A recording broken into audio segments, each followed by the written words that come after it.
Okay. Fanfare. There you go. Okay. Um, I meant to actually be live 4 hours ago, something like that. But been having some issues. I am trying to get everything ready, and I submitted the current work on the dungeon room here, but our integration scripts do not like it. I think I think I need to not make rooms this large. That's probably one of the biggest problems I have here right now. This okay. So when last we spoke, I was closing up the holes um, in the room, which I will very happily, very quickly show you that I have succeeded in doing. So now there's no, well, there shouldn't be any white, light gray peeking through the walls here. Um, it's a very quick. This is how I did this. Turn off the rocks, and now I could see the shell of the room. These walls are basically put here so that way we don't have to fill in rocks everywhere, right? If we had to do that, then it'll cause performance issues. Even as is, there's a lot of rocks in this thing. So long term, I will be making custom rock faces that aren't whole rocks. These are like, full three-dimensional rocks. What I'm going to do is I'm going to take some of these paper thin walls. You see, they're invisible on the outside, but they're just, razor thin type of things. And I will attach slices of rock face to them in large sections. So that way I could paste them in piece by piece. And why is it doing this to me again? All right, go to the meet tab. Yeah, okay, whatever. Yes, I am still here.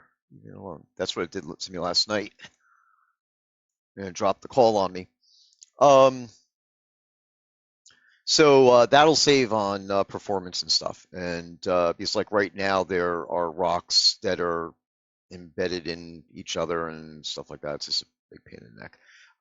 This is how the game is built. There's a lot of that going on. So if I can eventually, I will uh, backfill and go through scenes and try to get rid of the extra stuff because it's all draw calls and things that we don't need. Thank you, Morgan, for the cheer. And it's nice to see you there. At least I can't see your face, but good to see you again, Raisin. Um, I'm gonna be eating popcorn while we're doing this too, by the way. So, fun. You know, just a little hungry. That's all. Okay. So anyway, I had to go through here and set all this up to get rid of all the holes. And the holes that remain in here right now are because there's special stuff there. So I'll turn the rocks back on. And this is what I'm talking about. All that green, that's a lot of rocks. A lot of tries, as they're called. See, everyone's like a triangle. And that's all rendered. So when you have three-dimensional stuff going on, that's all those tries that are doing that. And it shouldn't be a problem, but it would be nice to be able to optimize this because these are not optimized. So I still have to go through this and do the LODs and all that neat stuff. But so it's to the point now. I did some cleanup on the entrances. They're all aligned. Yesterday we fixed the grid for this room, so now it's on grid. And I got the the terrain that I made now meets the entrances, so they're not floating in midair. I took the opportunity to do some interesting stuff with this one. So obviously something bad happened.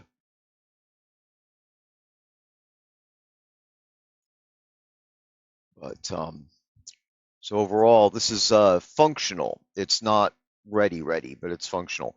So what I'm going to do is we're going to throw this on QA and have you guys test it along with all the other stuff. We got the um, the secret door T intersection room that needs to be tested. Make sure that it can be placed everywhere now. Well, everywhere within reason, because I think there's going to be other rooms that it's going to not want to interact with. But like Morgan has a very specific um, test scenario that it should work on. So hopefully that'll be fixed. We have this room to test. We have a dungeon room from the Broken Blade. I don't know, something Blade. um, there's another dungeon room, another lava room that's going to be tested, and there's at least one or two others that I fixed some bugs in that I wanted to check, and the brown marble foyer needs to be tested. So especially, yeah, that's the first one I said. Oh,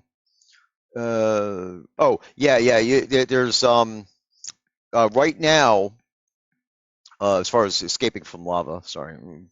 Uh, in this scene, for instance, see if I go below the lava, it's invisible. So you can see there's a lot of places here where you'd be able to crawl out. I mean, if you fall in the middle, so that fire is floating. I gotta fix that.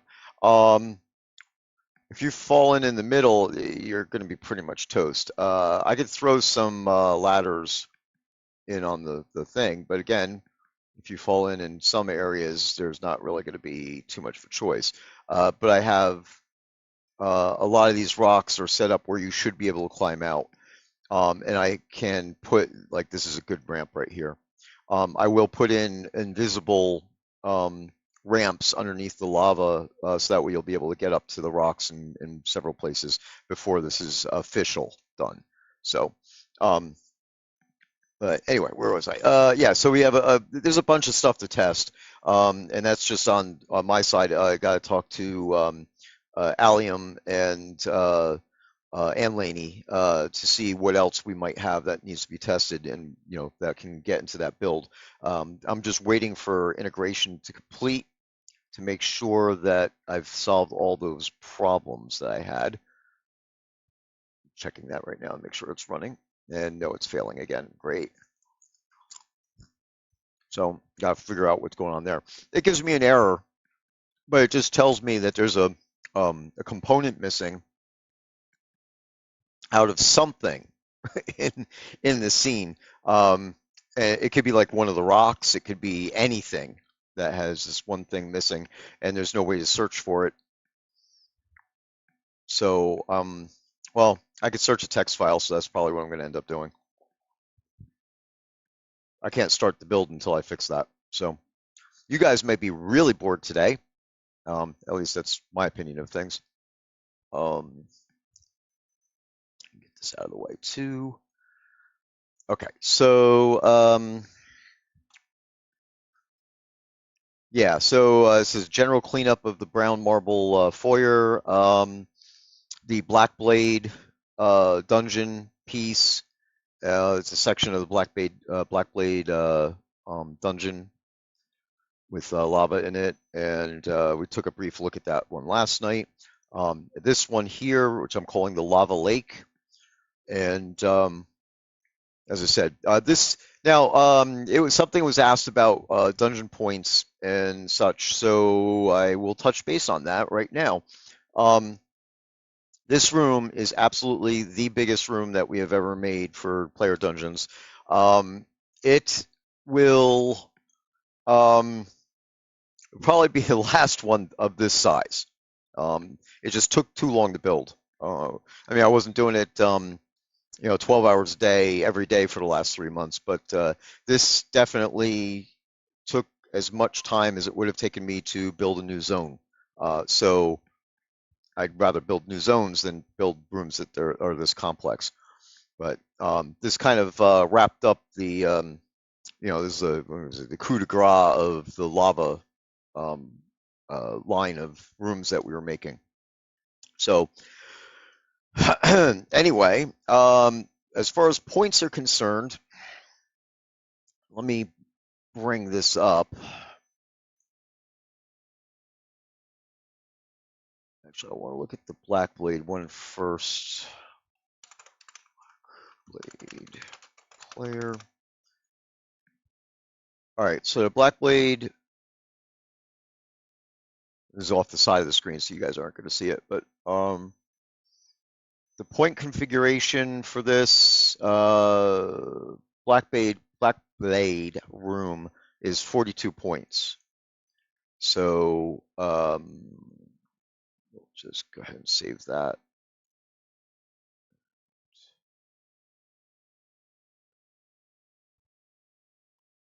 Give me a second. I'll load it in so it's on the screen while I'm talking about it. All right, so this is the main entrance here. I showed this off last night a little bit, tested out, made sure it's on grid. And it's fully tested now, so it should definitely be on grid. Everything's fine. This will be 42 points. This, I think, what I just said, to put in place. We'll get down in here so you can see a little tour of it, since I think we have at least a few people that weren't here yesterday. So we have a little mini lava pond here. There's a very tiny but fishable lava fishing hole type of thing there.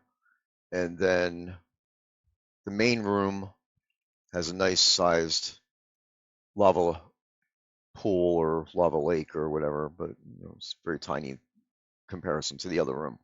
And then there's some hallways and stuff like that. There are a total of 4 connections or exits with this.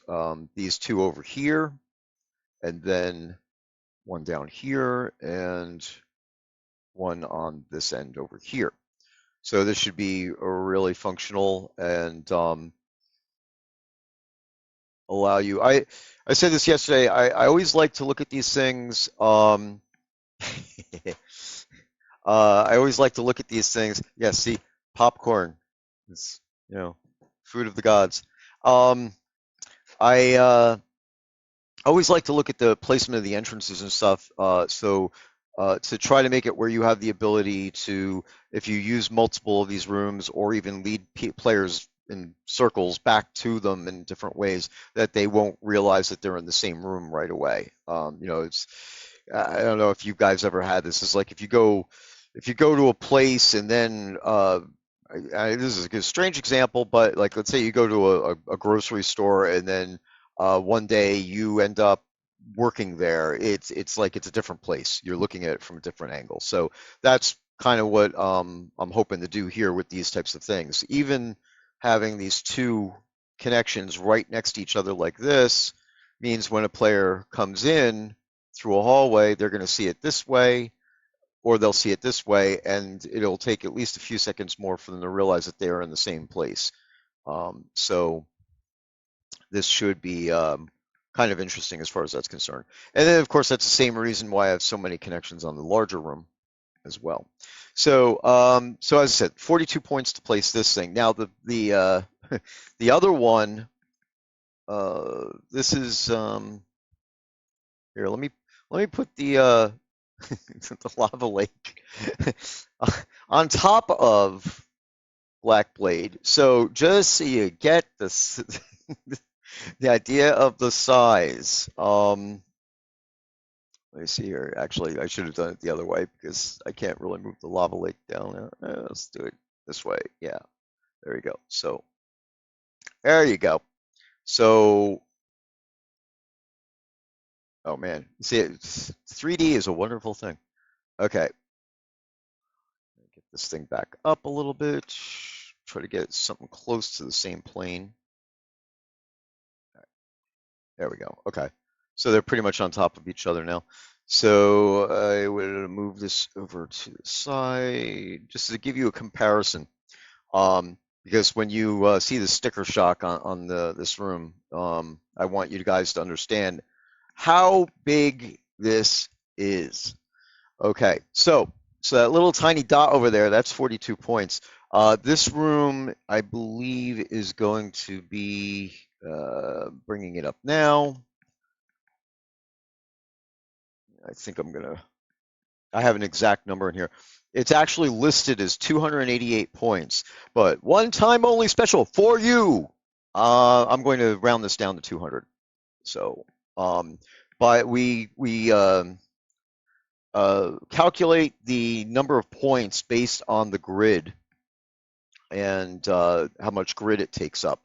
So basically, what you're looking at here is that is a 10-meter square, right? And so the larger square is a 100-meter square. So this is it's 200 and I think it's like 220 long by 100, yeah, about 100 and something wide. I don't remember what it was, but so anyway, that's how the calculations are made, and I have the ability to make some executive decisions. So I'm actually going to change that right now. Just bring that down to 200. So kind of like a bulk discount thing. Okay, save that off.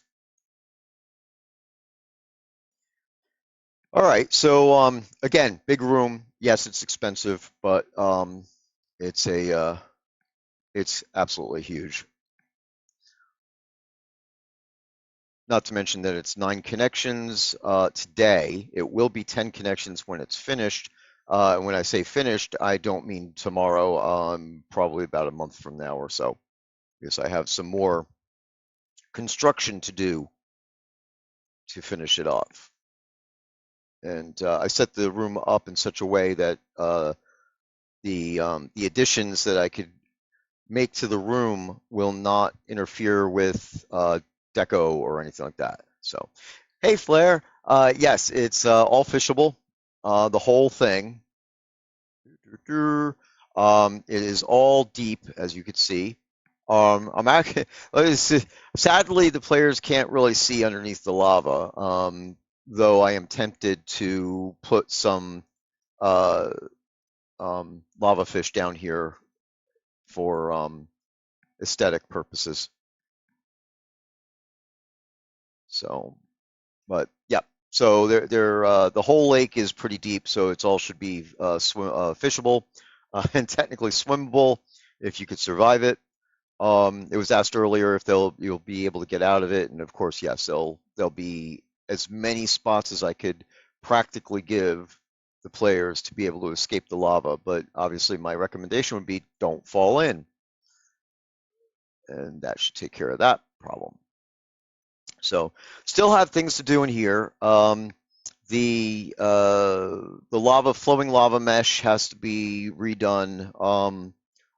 Though I could actually, release it not as it is this moment, but with a temporary type of mesh solution for that. But we'll see what happens.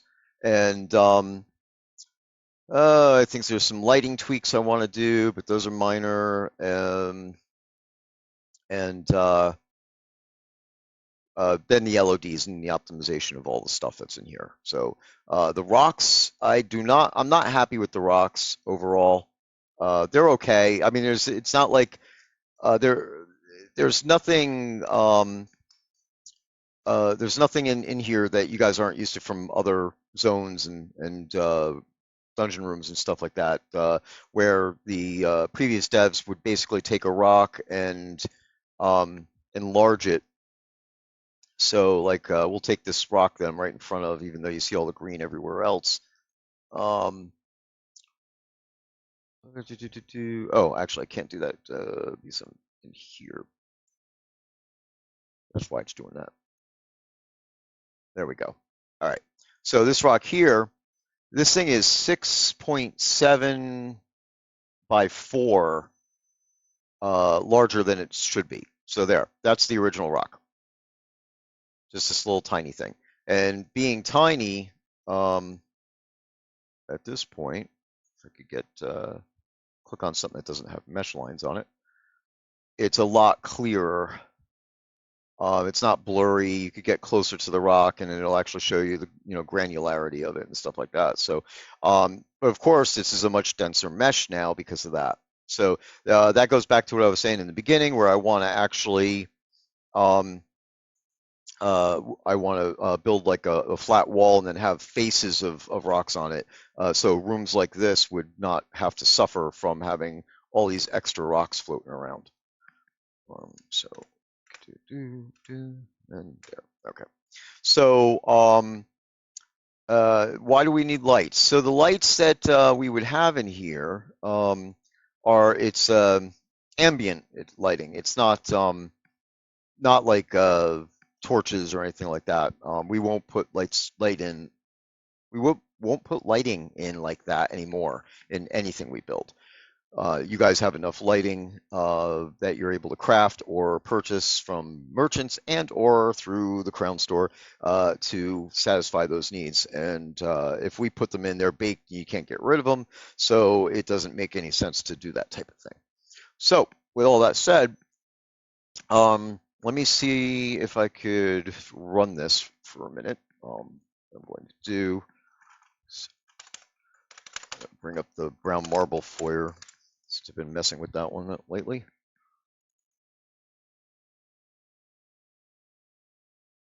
And so this one is in much better shape now than it has been. Of course, we all know that we had an issue with it last month, and that's because the developers of old didn't put this on the grid. So as you could see here, this is by the grid lines. This is actually not on the grid. There's ways to get around that, so it's not a horrible situation. If this was a dungeon room, not a foyer, then it would be a problem. But the way it is now, what happened was I went in there to do some work on it last month, and the prefab ended up shifting. So you see this green dot over here. This is actually, it's three-dimensional, so you can't really see, but it's pretty much over where 0 is. So this cross here is 0, 0. This room is supposed to be here. That little green thing is kind of like gives you lot permissions on it, so you can place deco and things like that. And that's just floating around down in the void.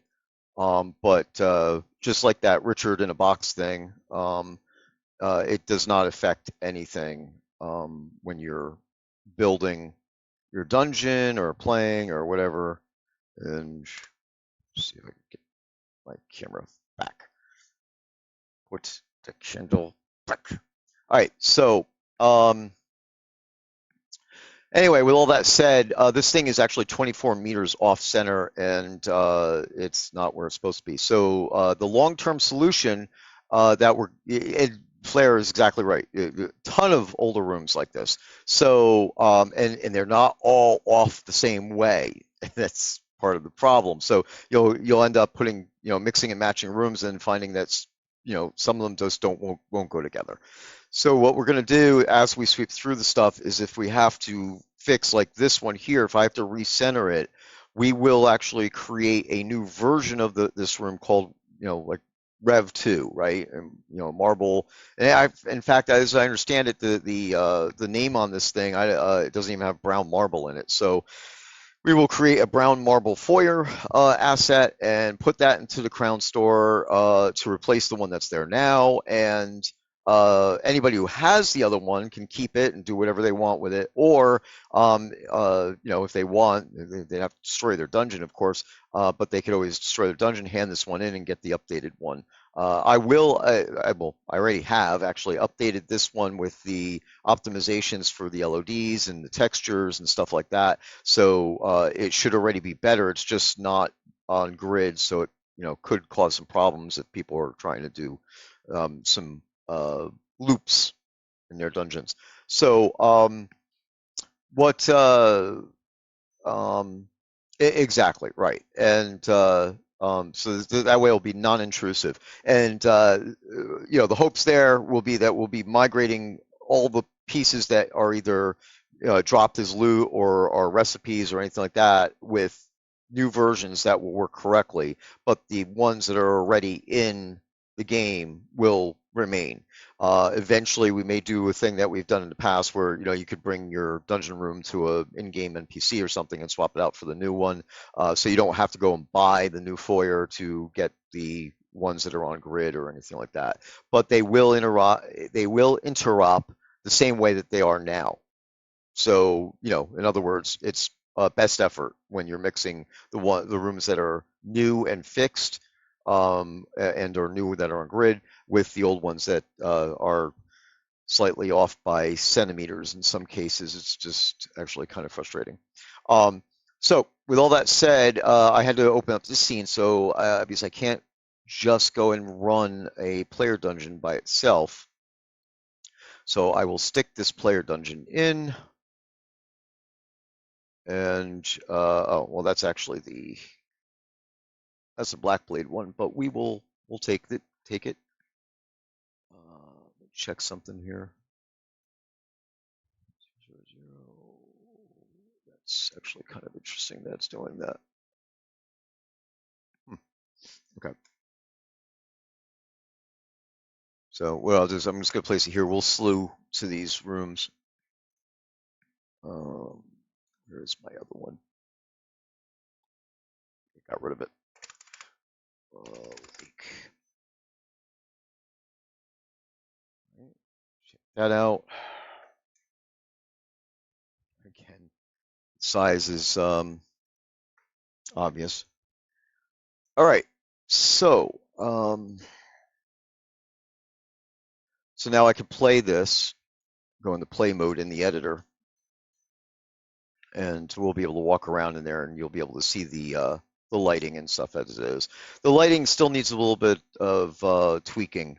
The spheres that you see here are the sound spheres for the echo, and I currently have spotlights in it. I have spotlights that are facing up to make the roof glow, and I have spotlights that are aiming down, so that way you're in a lava place. It's got light. Should be making things glow.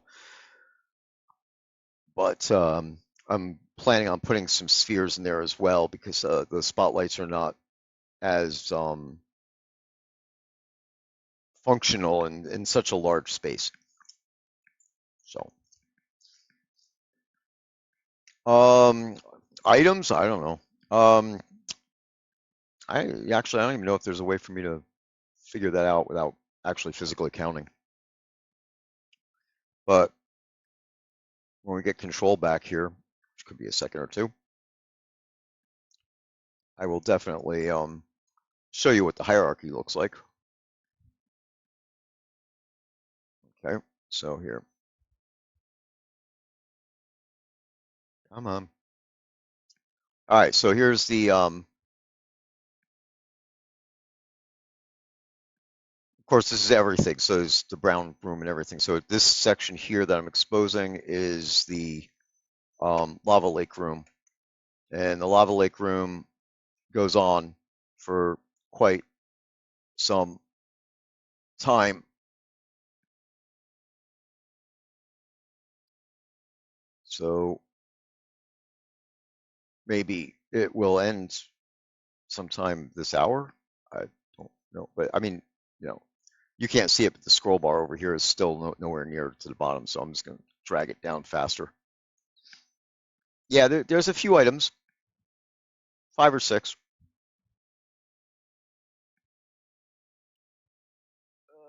Come on, there we go. So everything down to there. It's quite a bit. Popcorn. Told you. I showed you my popcorn. Do I need to throw popcorn at the camera? Um, Actually, I might have to turn the air conditioner on. It's getting kind of hot in here. Okay, let's see. Bring this back so that way you get the proper view. My monitor is 4 feet long, so oh, nice. That's actually a good thing. Could use the rain too. Um, okay, so here we are. This is the brown marble foyer. Now, this has nothing to do with what we're talking about today, except for the fact you see the lighting change. Is a known issue, been around for a long time, and I've been working on this. And I think I have a solution, but I had to back my solution out when the foyer broke because I didn't know what was breaking it yet, and I haven't yet gone in there and redid it. The short answer, I believe, is that every component in here, we have a chandelier that's emitting light, and there's a point of light in here that lightens up the room. Every column that's in here receives the light. Every wall, every piece of the roof, these are all in modular sections, and they're not all configured the same way to receive light. So as you walk around, that's why the light changes, where it blinks to be darker and stuff like that. So um, my my theory is that I should be able to go through, just like I'm fixing the LODs, and fix the lighting settings on all of these pieces, and then we'll get a more consistent lighting situation, which of course also, as you go from room to room, where you'll basically, if you had, on my testing, I did the pool, which has all got blue lighting in it and everything. So if I attach that to this, I should basically be able to walk up to the connection point here, which, by the way, you don't see any hammers because I'm doing this in the editor. We cannot test these rooms in the editor. So let's hold that for a second because it's important. So the idea here is that the lighting would stay the same. I mean, granted, this is a hallway, so it should be darker like it is, but it should be blinking to get there. But as soon as we cross over this threshold, that's when the light would change to blue. See, there's even a delay here as it gets darker, so I got to figure that out. That may be a bigger test, but damn. All right, what did I just say? So hold that for a second. And I did really lose that. I have no idea what the hell I was talking about. I don't know. Well, if anybody remembers what I was just about to say, or what the subject was I was asking everybody to hold on to for a second there, let me know, and then I'll let you know what that was.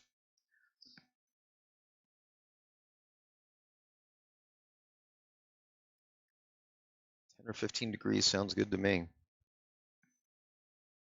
So we're having an early fall leading into an early winter.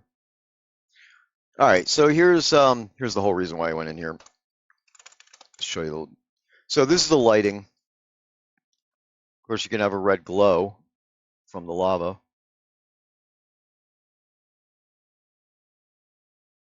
This is what it's going to be like.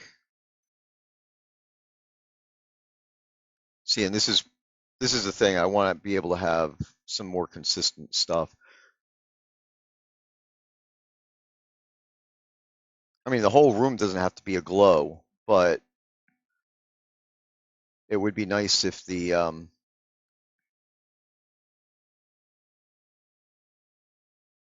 yeah, it's just ambient, mood lighting, as it were, right?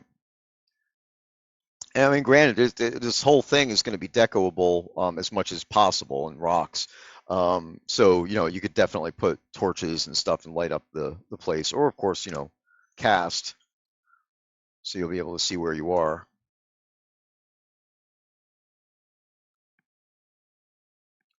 So if anybody was curious if you could walk around the place, yeah, absolutely. There's ways around the whole thing without having to go into the lava.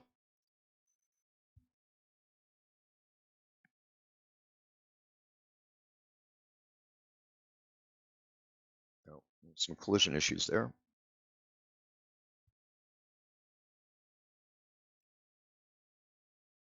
So, and of course, you know, we could swim in here if we wanted. Of course, I wouldn't recommend this. You can't see underneath the lava. So, see, and this is like, I'd like to have the whole bridge glowing from underneath like that. So I have to do some more work on the lighting. Make it a little bit more accurate.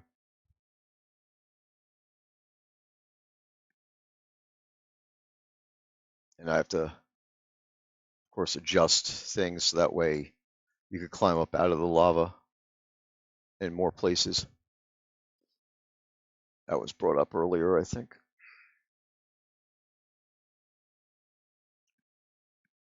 If I remember correctly, there's a good like, ramp thing here. No. Yeah, see, it's you have to go into play mode before you can actually tell the scale of things sometimes. So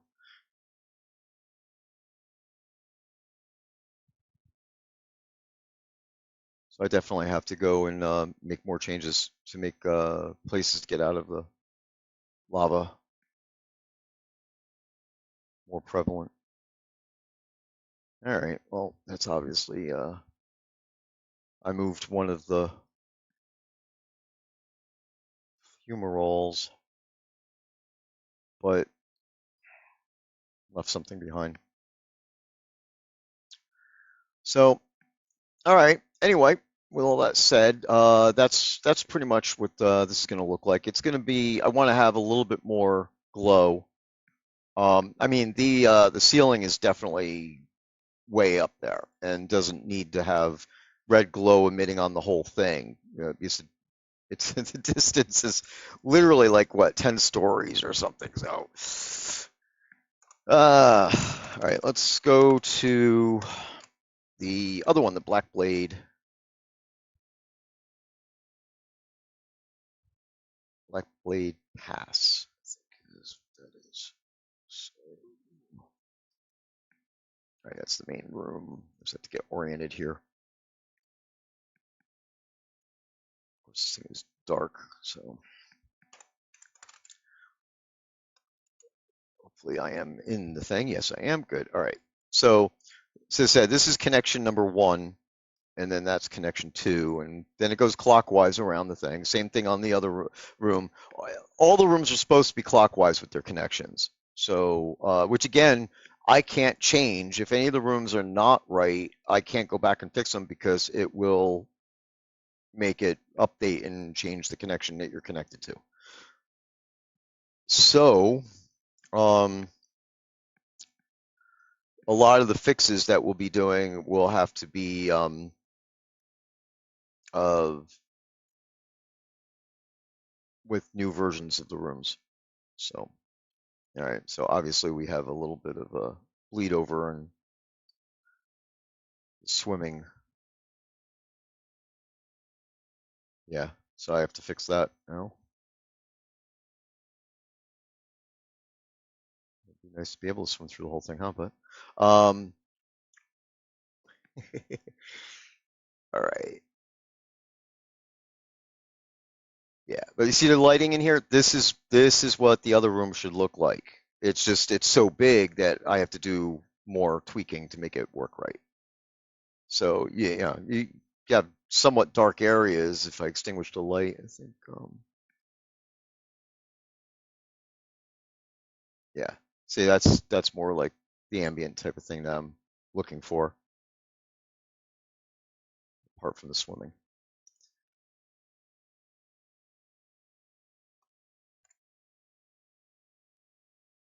Yeah. So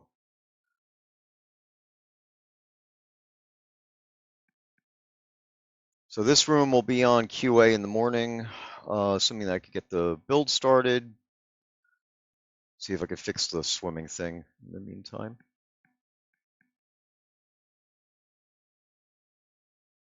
And that's that. Okay, so let me I'm going to turn on the air conditioner in here for a second. And yeah, it's 81 in here. computer room gets hot. So, what we'll do tonight, well, oh yeah, absolutely. Yeah, the cave is expected to be dark, so yeah, it's anywhere where, you would be likely to have, the lava is there, you're gonna have obviously glow. So let me see how this looks. Yeah, see, that's pretty much what I would expect. Maybe a little bit more light on this wall, projecting out on it, make it a little bit more realistic. And of course, this is not supposed to be like that. Oh, yeah, because of it, you can't get down there. All right. So I have to go look at where the swim volume is. It's obviously not adjusted properly. So, okay. So what we're going to look at right now, because I want to get the build going. So the first thing I'm going to look at is see if I could troubleshoot the this room to find out what the hell's going on with this missing empty filter thing. Um, but we will go ahead and delete these out of here just in case I forget and I save the scene. I don't want to do that. Bring up the lava lake.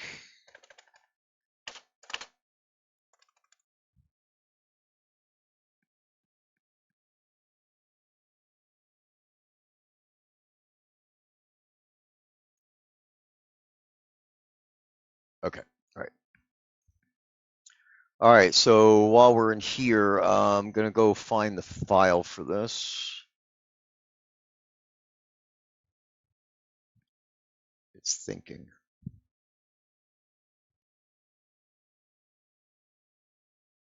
Oh, and I only have 2 hours until we have system maintenance at 4 a.m. every night for the development side, not for the production game, but the uh, the file system that stores all the game files. So, oh, good night. Have a good one. Thanks for checking in. Good to see you.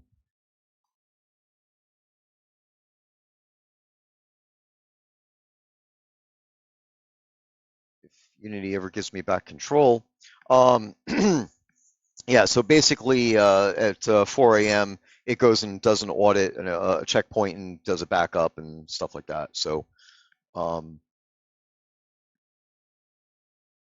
if we're doing work at 4 a.m., most normal people are not actively working at 4 a.m., so it's not an issue. But actually, the bulk of our team are night owls, and we work overnight. So um, where is it? Show and explore.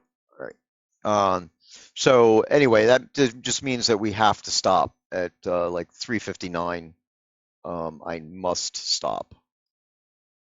Otherwise, any changes I make could actually, they'd still be saved on my local drive, but then it'll be a glare and it'll get confused and it won't know that I updated things and not get submitted, which obviously could lead to bigger problems down the road. Okay, so let me see here. All right. Yeah, all right. So I searched on the word missing and there is nothing missing. I don't know what to say about this.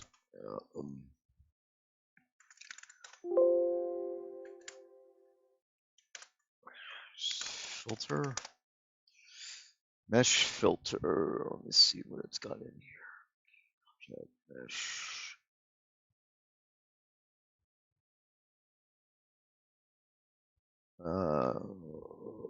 Jeez, this file is big.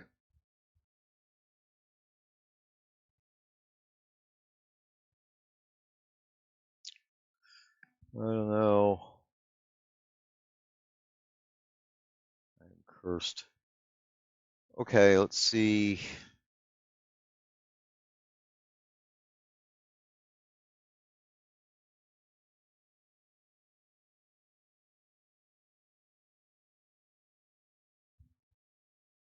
I don't know, I might have to write a script to find this.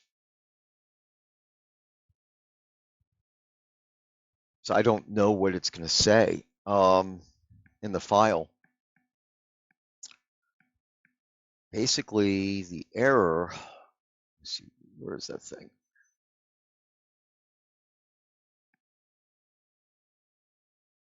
So this is what I have to deal with.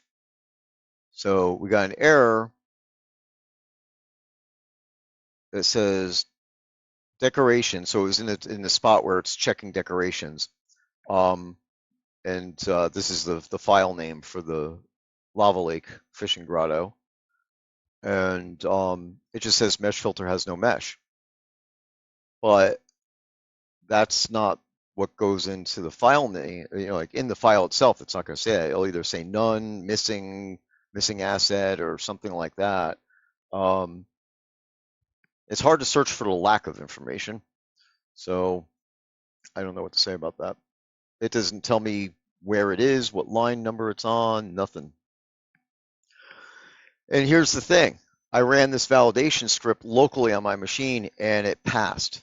So I am not sure what it's yelling about. So I have to try to figure that one out.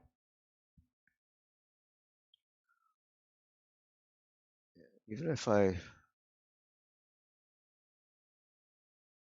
searched on mesh filter,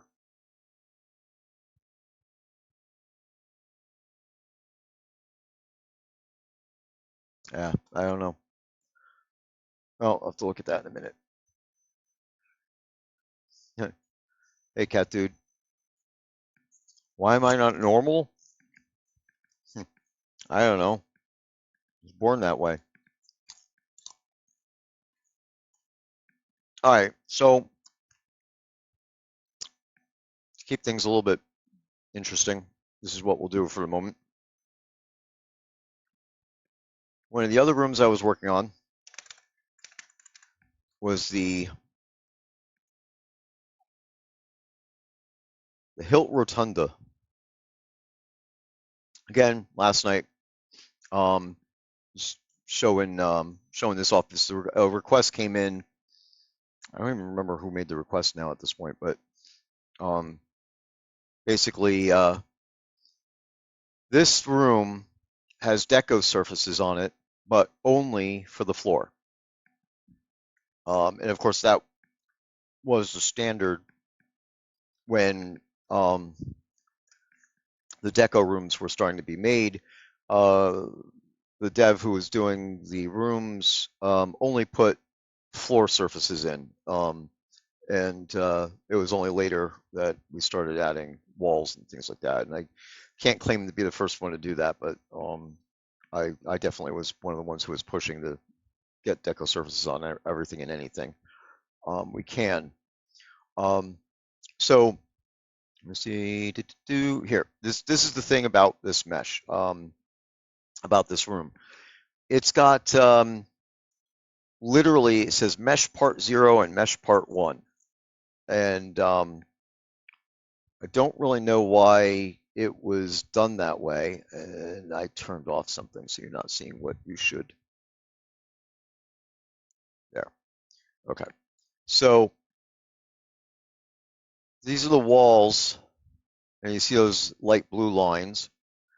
Those are the lines of the mesh that the textures are attached to. So when whatever you see in the game has these wires behind them, you know, that they're attached to the wires. That's what gives all the items shape. Pretty straightforward stuff. I think pretty much everybody knows about that type of stuff now. The thing about this that is odd is that this is mesh part 1 as opposed to part 0. And as you can see, it's got all the wall surfaces around the whole thing for the first and second floor. And it's got some of the pillars, but not all of them. Then it has some floor mesh as well, for God knows what reason. If I go to part 0, re-get the rest of the pillars and the ceiling. And I will tell you right now that there are meshes way more complicated than this in the game, so I do not know why they split this into two pieces. There may have been a reason, I don't know. But what Scotty and I did last week, I think it was last week, we did some experimentation, research and development, proof of concept, all those words that were thrown about at the time. And we have improved the methodology in which the houses are built even more. So this has been an interesting adventure so far. We have 6 row houses that were completely rebuilt from scratch, and we found all sorts of issues. From stuff like in real life where you would have carpenters or electricians or whoever leave things inside your walls because they didn't feel like walking out to the garbage can. It's that type of thing in these houses as well. There were extra polys and extra meshes left inside of walls and in places that would never be visible because I guess decisions were made while the house was being built and went in a different direction, and they never cleaned up after themselves. So apparently in the digital world, the same thing that happens in the construction world in real life. So, hey, Morgan. Oh, are you talking to Cat Dude? You're probably talking to Cat Dude. Yeah.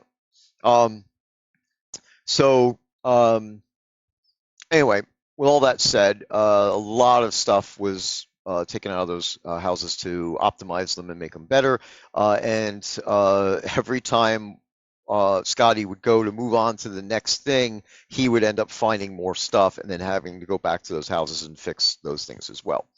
So, all right, good night. See you later.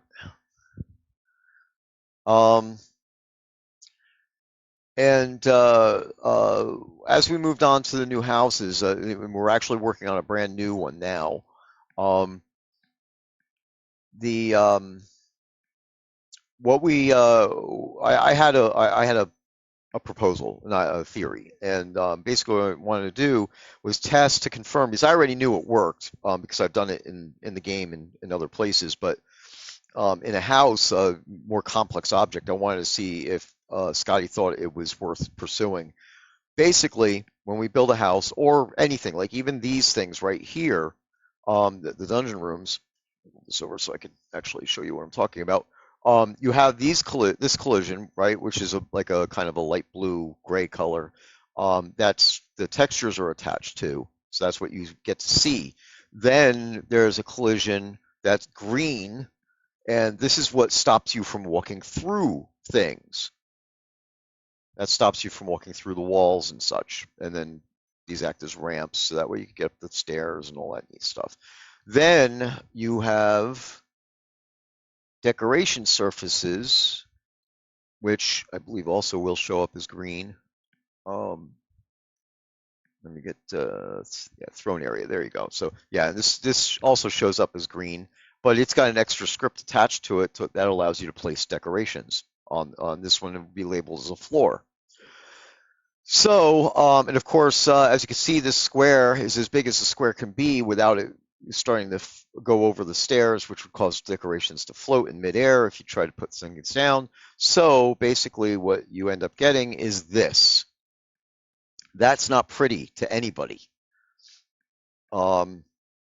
Basically, what you're looking at is a patchwork quilt of decoration surfaces just to get the floor decoratable. So some of these are larger than others, so you can see it, they even go out into the void.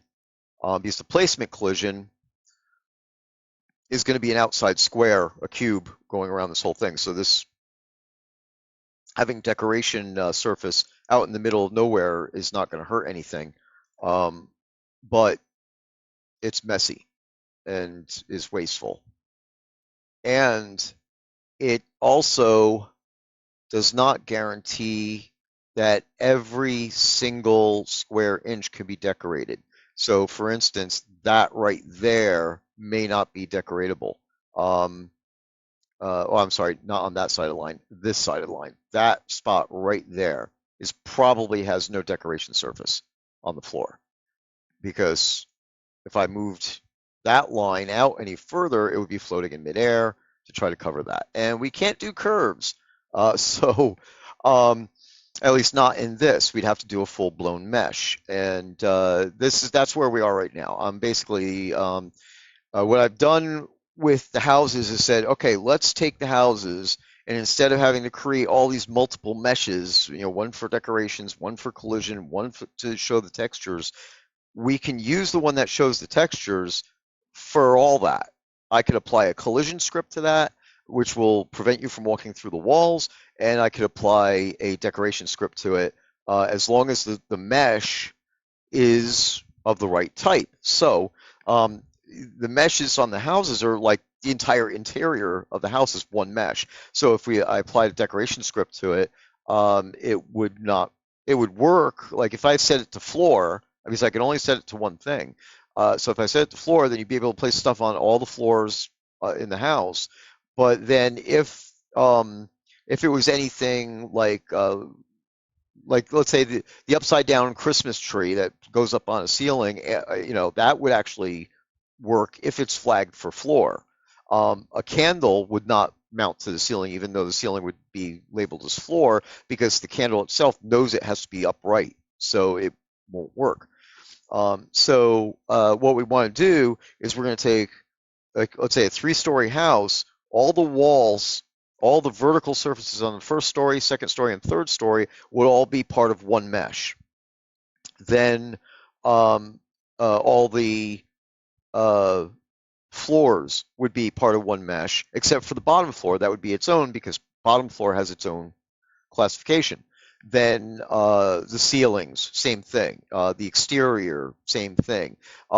So it's a little bit more involved in the creation of the 3D model for the house, but once it's done, then not only will it be easier for a dev to get a JIRA, a work order, to create the house in the game, but they won't have to spend all the extra hours of going through and doing this hodgepodge patchwork bullshit, which isn't even going to give you 100% coverage. So uh, this will actually give you 100% coverage in a house. There would still be some special circumstances where we'd have to do some special, uh, maybe a few of these um, uh, colliders to do situations where we can't do it through the mesh, but it should be a lot better. So what I'm going to do here is I'm going to go into 3ds Max, and I'm going to try to fix this mesh so that way we can split it up and make them into decoration surfaces properly. And that's pretty much, since I can't get the build started, that's pretty much the only thing I could do right now. So I'll go do that and give you a taste of that, and then I'll go offline and see if I can figure out what's wrong with this stupid dungeon room. Which I guess I should just prepare now that we'll do the release on Thursday, but anything that does not meet the expected quality criteria will not be included in the release. So the huge lava room, it still needs to be tested, so it still needs to go in QA. I'd like to have as many players go in there and touch it. I'm going to be putting up a testing directive specifically for the brown marble foyer, and asking players who have those dungeons set up to test them, to make sure that they don't break anything at this point, because I went through and cleaned it up. And all these rooms that I've touched, I made a special 4-meter half hallway that will help with things like the chicken room, which are off grid. So that way it'll have that buffer zone. Pretty much everything that's off grid is off by 4 meters. So like if you try to put a hallway in there, you'll come up with a small gap between the hallways. So yeah, exactly. You notice them, sadly, after you're way into it, so it's a real pain in the neck. And this the new hallway piece, it's only going to be for the dungeon stone, but it'll work for the moment until we get the new stuff fixed up on grid. And that will be available via blueprint and recipe from the in-game merchants. So it's not like we're gonna make you spend kodos for that or anything. It's a break fix, a band-aid type of situation.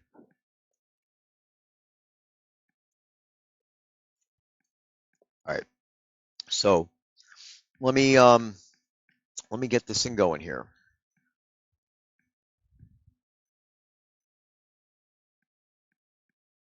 All right, we will look at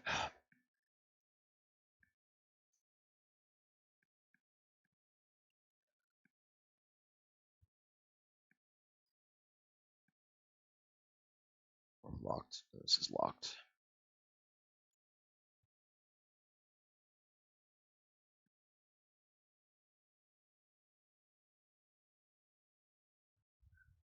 Morning.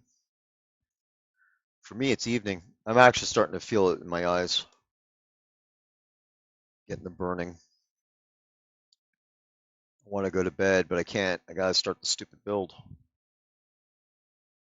Then I get to sleep all day again. Which is not something I really want to do.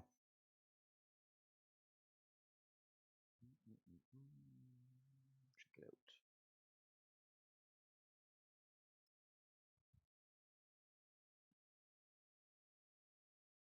Probably gonna save this as a new mesh too. I'll bet you this is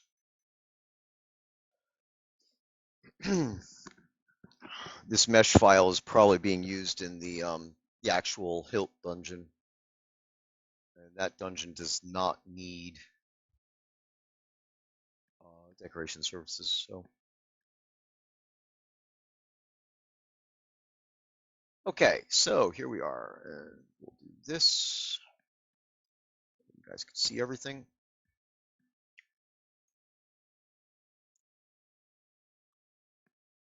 All right, so first thing to say is that the green stuff that you're seeing is collision, so that way players can't walk through the walls.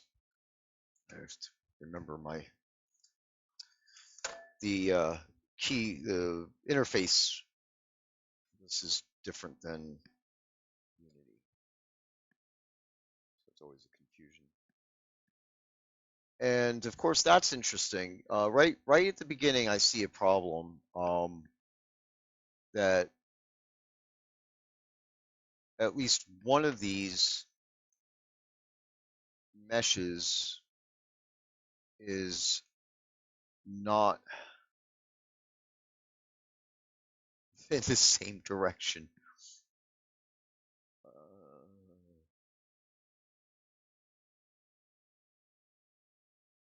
Unbelievable. All right, so it's going to be this one, whatever this is. Oh, let's see how many meshes are there in here. So here's what we got.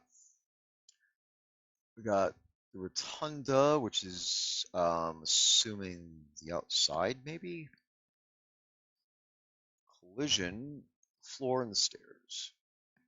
So we'll check each one of them. All right, that one's normal.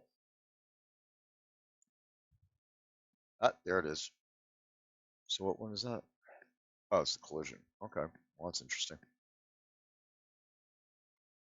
Don't know why that would be. But we don't need the collision anyway. I'm not working with that right now. So yeah, see this. See that's the whole thing is that this is from the actual dungeon, but this is also what we use in the player dungeons as well. So there we go. All right, so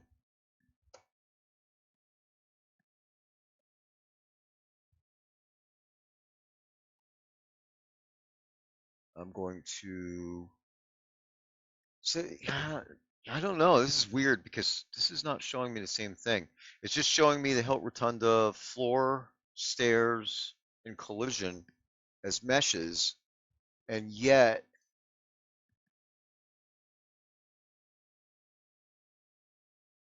I mean, I go in here and it's listing it as having this mesh part 0, mesh part 1, and stairs. Or well, the stairs are in there too, but is this mesh part 0, mesh part 1? You know, why does everything have to be difficult? Let's see here. Unhide all. Maybe there's more meshes that we're hiding. Nope. Okay. I do not know why it's doing this. This is definitely strange.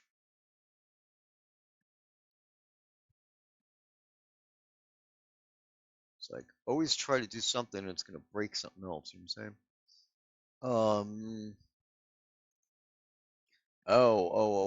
Wait.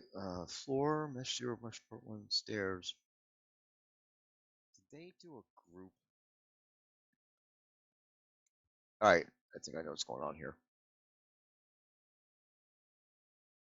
This is probably that is. I'll bet you this is part 1 and part 2.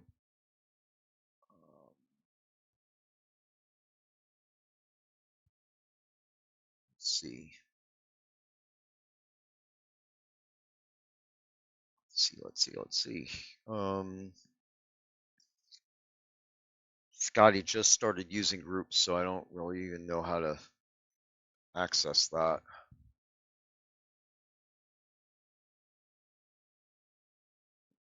But that's going to be the answer there. Yeah. So what my plan is, I keep on hitting the wrong buttons.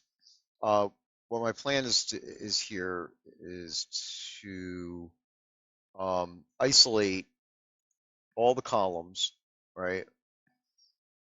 And all the columns and all the walls, and then save them as their own mesh. And then that because that's all wall. And then go back and of course I think there's a wall down by the yeah, where the thrones are. So these walls here would also be included in that, um, and the archway wall. But then all the floors, the ring, and this floor, and the dais floor, and the top of the stair would be considered floor meshes. So I have to save those separately. And the same thing with the dome. Now the bulk of the dome, you can't really use, but the center section here should be flat enough. Like if you're going to put, a huge chandelier or something in here. So, well, actually, there is a chandelier baked in now. So I don't know. Maybe that's not even worth it. But I don't know. I could always tag it with the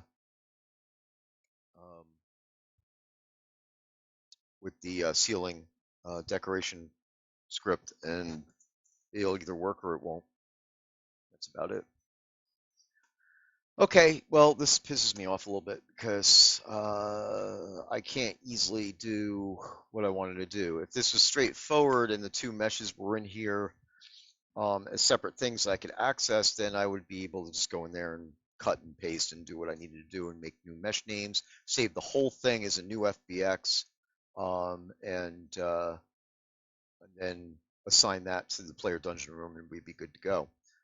But since this has got some wackiness going on in it, it's not really wackiness. It's just that somebody set up a group in here, and I know that wasn't Scotty because Scotty just started using groups to when building the houses because he wasn't he was under the impression that the grouping meshes would not work in Unity, but actually it worked and it worked really well. So it actually makes the job of making the prefabs even easier. So anyway, I'm gonna close this because this is a waste of time. No, don't save anything. Go away. So sadly, we can't touch that. All right, I'll tell you what. Anybody got a dungeon bug that you want me to work on since I'm pretty much stuck and I can't do anything else?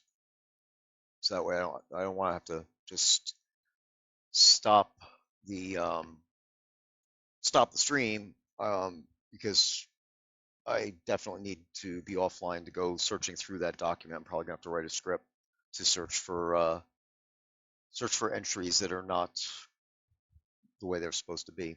Um, so let's go look at the forums and see what is up there right now for dungeon room bugs. I know we got a lot of them, but gotta find something. All right, server player dungeons. Oh no, that's my thing. Bug reports.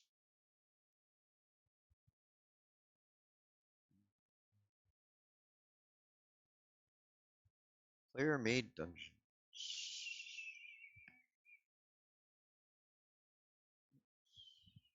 So here,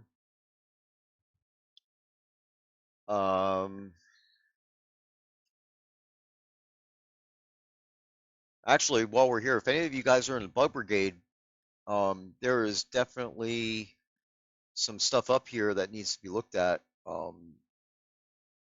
So I believe that this one here, yeah. So we were a bug was reported for this white marble ballroom, and I remember doing something to fix whatever it was. I can't remember. Oh, this is where I rebuilt the LODs and stuff. It was I think the walls were disappearing uh, because of dynamic GDoc, um, and so I fixed all that stuff up. But the fix needs testing, and we have not yet, far as I know, heard back from the original reporter, Stone Farmer. So um, if anybody has one of those marble ballrooms, please make sure that that thing appears the way it's supposed to appear and doesn't do any wacky stuff. Um, all right. So, and of course, the one right at the top is the one Morgan reported, and this one hopefully is fixed. I really couldn't duplicate the problem on my side, but I saw some stuff in the structure that was not the way I would have wanted it to be, so I made some changes to that, and so hopefully that made that. Um, hopefully that fixed it. Let's take a look at the Hilt Spider Room. See what this is. Spiders, some will move and attack, others will not. My pet will not attack the ones that will not, nor the pet go up the up, blah, blah, blah, blah. This is nav mesh, and I believe this has been fixed. Um, so I found that the nav mesh was not being calculated. Uh, so need to actually this needs to be looked at, see if that'll work. I know in general there's a lot of dungeon rooms that have problems with pets, where they won't cross the threshold of a room, and I think that's also has to do with the structure. So since I love going on to tangents, I'll show you this one. Let me see now. The thing would be to come up with some examples. Player. Oh, yeah, let's do this. Player dungeon lich something or throne room, I think it is. I'm trying to think of one that I haven't touched yet. Yeah. Okay, so here's good. Two good examples. Let's check out what this one is. Okay, so give you some edumacation. See, now I'm trying to do this in 3ds Max moving around. That doesn't work either. Okay, so this, let's go in here so if anybody recognizes this. Oh yeah, I've been here before. I know what this is. So this is a pretty cool room actually. Um, so what I want to look at here specifically is that this room has an entrance here, and did I see another one? This might be only one entrance. I think a lot of these rooms that they made were one entrance rooms for whatever reason. I don't like that. I don't like making a room that has only one entrance. It's like I could give you 50 different rooms, but if they all have only one entrance, then it's a whole bunch of dead ends in your dungeon. So why would I do that? Um, anyway, so the point here is that this cube that you see around the whole thing is the placement collision, and so there, it's a little bit more obvious. And uh, let me see. Oh yeah. So basically, like I could put it on the editor and move it around and stuff like that. So what I'm going to do here is I'm going to put this into isometric mode, so we're looking straight down on the thing. It's flattened the whole deal, right? And but we're not exactly on there. So all right. So here's a problem. I believe that this is not right. Yeah, this is definitely one of the ones that's not right. Scroll all the way in. Now, if you were in this hallway, you'd see the hammers are here, right? And that's what you would click on to connect to another room. Um, this hammer is supposed to be in the last meter of this hallway. The hammer box itself is a half meter deep, and I'll show you this better in a second. And then the other half meter is here. It has a half meter offset. So if I was to look at this object, it thinks that it's here, right on the edge of this thing. That's how it's supposed to be. And that's how the game knows when you click those hammers, when you want to put another room on, that's where it's going to attach it. So if these hammers are not in the right place or they're not offset correctly, then you could have overlap in Z fighting, which I think is what Morgan experienced. Why I couldn't see it, I don't know, but I think that's what he experienced. And I know for a fact that this is what's going on with a lot of the rooms because they're not exactly the same. All of them are quite not the same. So what I'm looking at here is the green line, and the green line is the placement collision. The problem with this placement collision right now is it's behind the hammers. When I first started building dungeon rooms, I was trained by the previous dev who, was making rooms before me and said, "This is what you do. This is how you make a thing, and here, go, fly, be free." And that was it. There was no documentation or anything like that. So it's all, you know, hand-me-down information, right? And so, of course, even when that happened, I got distracted by more important things because I always go for fires, and uh, beat down all the major fires for what ended up being a few years. So finally got to the point where I was working on the dungeon rooms and inspecting the systems and found that there was nothing that was the same uh, across the board. I started comparing all the rooms. And when I first started building rooms myself, like the spider room was one of the ones I worked on. We had one spider room that can't remember. Yeah, I think it was the spider room was an encounter room that was supposed to be spawnable but wasn't spawnable. So I ended up making a total of three versions of that room. One was the original copy that was in the game already, added more deco surfaces to it, and but it still had the webs in it and rubble and things like that. Then I made a pristine version, so I cleaned up all the crap in the place. Hired a couple of kobolds and made them sweep it out. And I added some extra hallways and stuff. This is where the story is relevant. Then the third one, of course, was a spawning one, and I made a boss room, where there's a boss spider and things like that. So I expanded the rooms a little bit, made them a little bit. Each one of the three rooms had a different layout. So this way, again, I'm big on this. I want there to be variety, so that way players aren't like, oh, I know what room I'm in and I know where to go for things. You know what I mean? So in one version of the room, you might walk in and think, oh yeah, there's a secret door over there. Oh no, there's not, because you're not in the same version of that room. Um, anyway, point being is that I went in there and that spider room was using this methodology for placement, um, which allows this first meter of the room to clip into the other room that you're connecting to.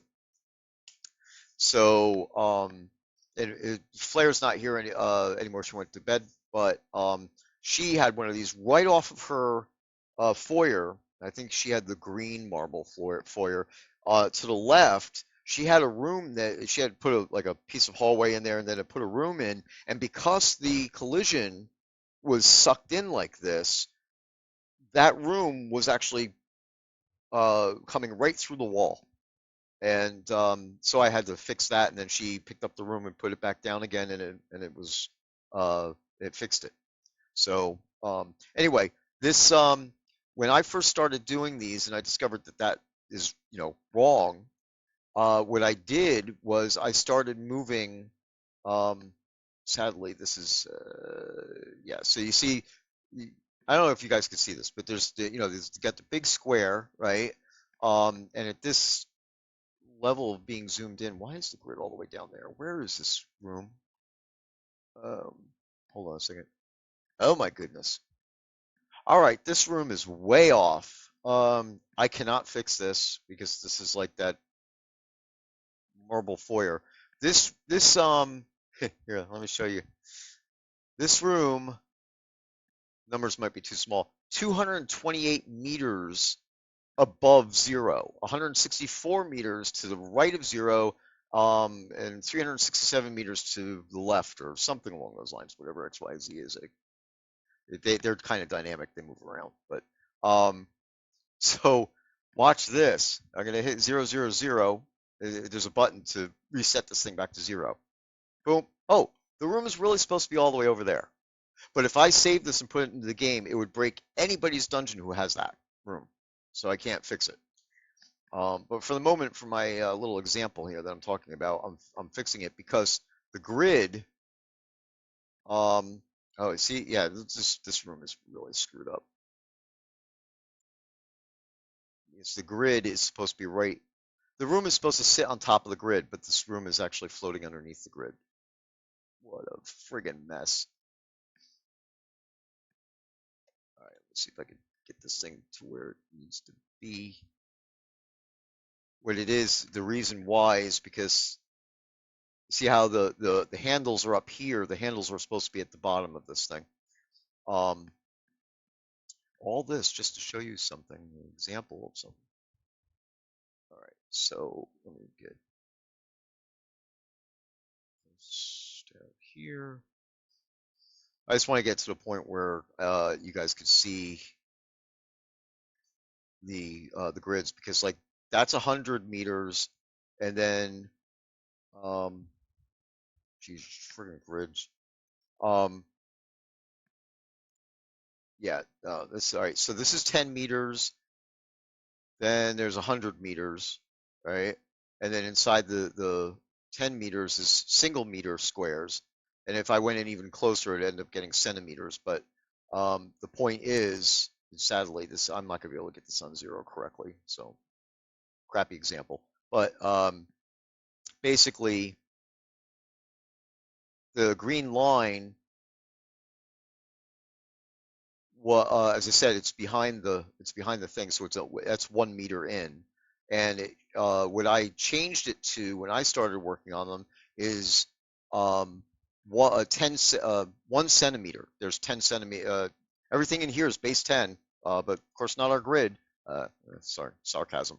Um, so I shifted it so that way there was a little bit, like 1 centimeter's worth of the room that could clip in.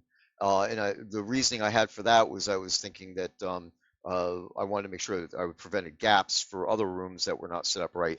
But in the end, as I started making brand new rooms, I realized that no, that collision thing has to be exactly on the edge or wider, because all that collision box is doing is preventing you from placing this room where something else is in the way. It's like when you go to claim a lot, or put down a lot marker in a POT. If you're a governor or a steward, you put down the lot marker, and it's either going to let you do it, or it's going to say that there's, the land's not flat enough, or there's, a rock or something in the way that you the deed wouldn't be able to get rid of. So it's the same situation. That's what this cube is for, is to make sure that you don't try to put this down where other rooms already exist in your dungeon. So this is built wrong. That's the bottom line. It's 1 meter in when it should actually either be exactly on the edge or even a little bit wider, to give it some fluff room. But basically, I don't do the wider thing on the connections. Wherever there's a side of it that has a connection, the green line is going to be exactly on the edge of that. So that way it's lining up perfectly. On the side, see how this is wider than the room? That's okay. I'll do something like that. And what generally will be done here is that this placement cube will be set to be exactly um, on the grid size. So that way, like if the room itself doesn't have to meet the grid, only the connections. And there is a second connection there, isn't there? Did you see that? It disappears. See, this is the LODs are made wrong. Eh. So I go in here and there's just that's not there, and so what the guy, man, look at that. See, somebody wanted to extend this hallway out, but they used an LOD to do it. That's interesting. So let's see. I'll bet you if I click on the parent, no, no, where is that? Where is it? Oh, it's there. Okay, well, it's no, yeah, yeah. Why is that not set up right? It's in the group. Okay, well, this is called getting in the weeds. I saw some comments up there, so I need to respond back to those. But anyway, I wanted to explain that the placement collision and what I discovered, and this has been there's been a evolution to get through. I'm actually pretty much to the point now where I could actually write the manual for player dungeons and then start passing that knowledge on to the rest of the team. So yes, I am the only one on the team who knows how to build player dungeons at this point. And Sanyo, day before yesterday, expressed interest in understanding better how these work and stuff like that. If not for anything that he could troubleshoot them. And I want to make sure that Allium and Laney and Morbaden and all the other devs, Scotty, uh, understand it. And I was even saying this to Scotty last month. I was like, because when I want to do this whole lava month thing, I was like, I kind of had this thing in my head that I'd be able to sit everybody down, get everybody sit down together on a conference call for a day, go over how to do this, and then everybody could attack a room, and then we would have that, 7 rooms, built for the month. But sadly, none of that happened because things take longer than they appear to, and there's too much to do. And then you come across with crap like this, because this is the thing that that's like now I'd have to spend a few hours figuring out what the hell this is and why is it screwed up? Which means once I touch this room, the whole room has to be fixed. So I'd have to go in here, fix the collision. I'd have to go and redo the hammers. Um, sorry, I know I'm still talking, but let's see here. So here's the hammers, right? Go over here. Let me see it. So um, these are not bad, but yeah. So the hammers themselves are crooked. Granted, this is only a visual, so it's not that bad, but they're you can see by this hammer it's twisted. It's twisted this way and this way a little bit. Same thing with those. Uh, Now, I mean, these are 2 different types of hammers, so they can't be exact um, because of the fact that they're different types of hammers. Their placement numbers aren't exactly the same. Um, Tear down the wall. Let me see here. So what I did was I actually rebuilt this, and I put some features into it. So one of the things is you see how the blue arrow is facing out. Also notice that the blue arrow is at an angle. It's not supposed to be at an angle. That should be exactly horizontal, which may or may not cause problems where you'll start to get marching ants. Where you can kind of see a crack because the other room is not quite flat. This is telling it where to put it, and if it's not right, it could be an issue. But anyway, again, this is a visual part, so it probably isn't, but OCD. So I put a thing in here that to make sure that you knew that this is the side where the arrow should be pointing out, and it's just basically a cyan colored square on here. And I redid the hammers so that way they're exactly where they should be. I also did the offsets built into it, so when you put it in there, all you have to do is strip out the entity ID, let it get a new one for the new room, and you're good to go, and the rooms should go together perfectly every single time.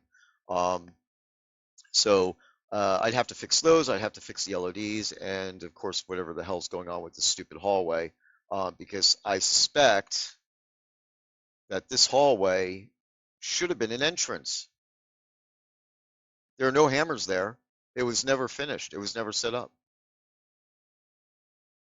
So this room could very well get a second entrance when I fix it, because there's no reason that's the reason why this would have been extended out beyond the rest of the building. And then if I do this, oh geez, it's got a lot of components in it too. There. So you see how it's where it is in relationship to the placement collision. That pretty much tells me that's what it's the intention was to make that into another connection. So that's gonna have to be fixed. Okay, I'll stop rambling on here. So let me go back up. Second entrance in that room. I guess that's that's exactly right. Yeah. All right. So while you're on dungeon rooms, Genie UK. It was talked about a while back that 2-player dungeons would appear in the teleport to zone list each month to encourage players to visit other players' dungeons, much like the special fishing spots do. Is that still on the roadmap? To be honest with you, I have not heard that myself. If that was a thing, I would have to say that might have been an Elgarian thing, which Elgarian tended to do stuff or plan things that he didn't share with the rest of the group. So I don't know. I'm trying to think of, I guess, the one big issue with that would be to get, like, I couldn't zone you into somebody's dungeon, so we'd have to actually have the coordinates of the dungeon entrance, which is just player deco on a lot. So, I mean, it could be a thing, but is it on the roadmap? I would say no, but that's not because it's something that we talked about and said we're not going to do. It's I actually wasn't aware of it until you said this. And again, it may have been out there, so I just probably wasn't aware of it. So I'm just thinking about the difficulties in getting you, because you can't teleport directly into a player dungeon.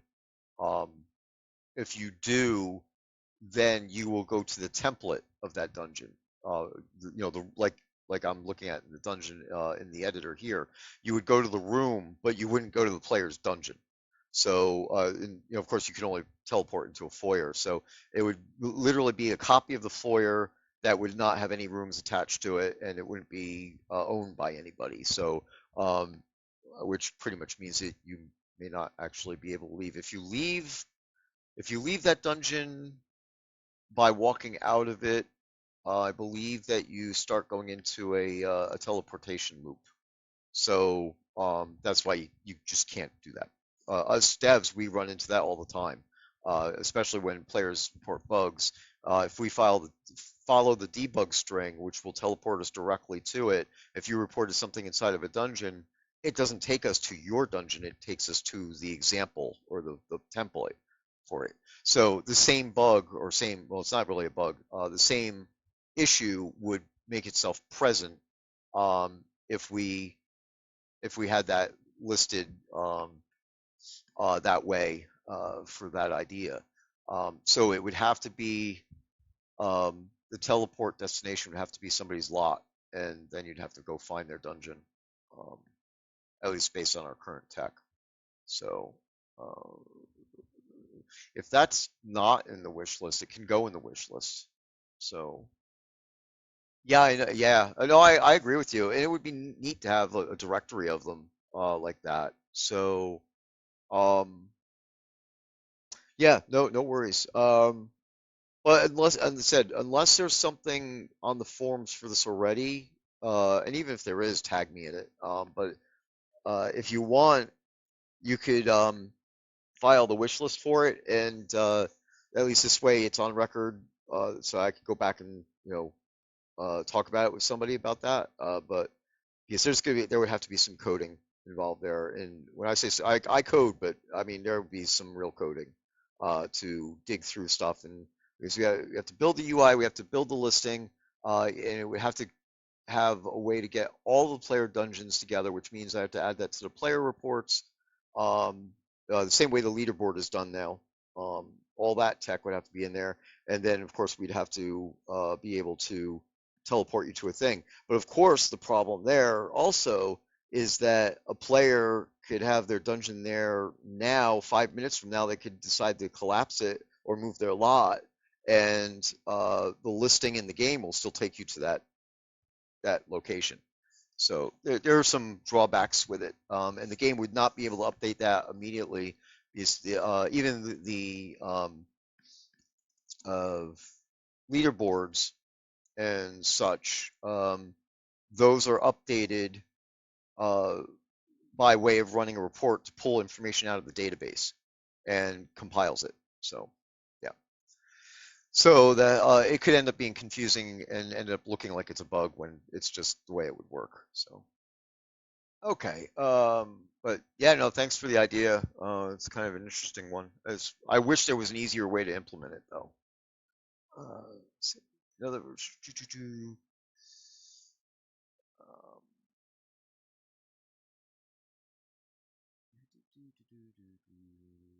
marching ants. Do they go marching one by one? Well, for the most part, yeah, they do. They either go up or they go down. Um, let's see. In the dungeon, the fall entrance is working.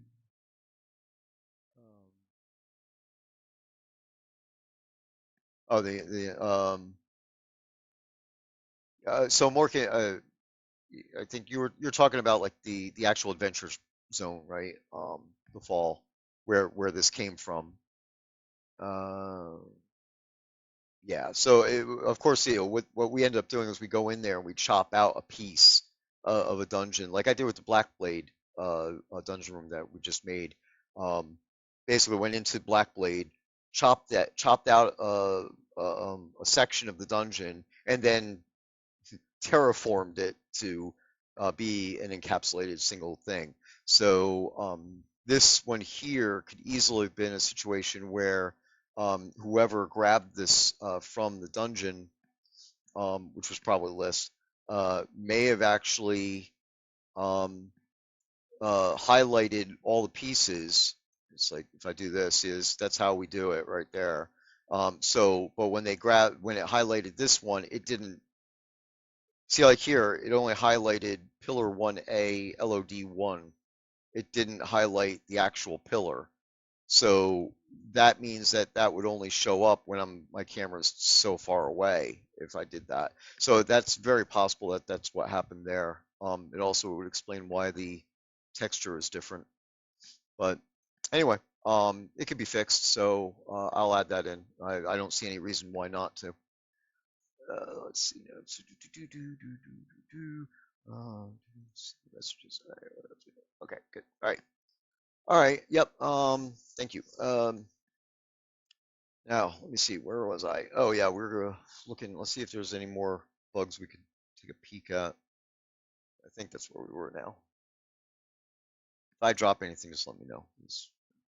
I tend to just keep talking stuff. All right. So spider node. Yeah, so that's going to be nav mesh, and I think I fixed the nav mesh situation, but we would have to. Well, this is not actually, this was reported July 28th, so I probably have to run that through the nav mesh then.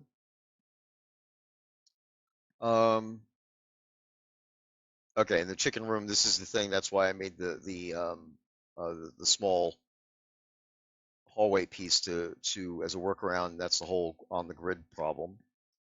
Uh, Gothic wall mirrors cannot be placed in some dungeon rooms. That's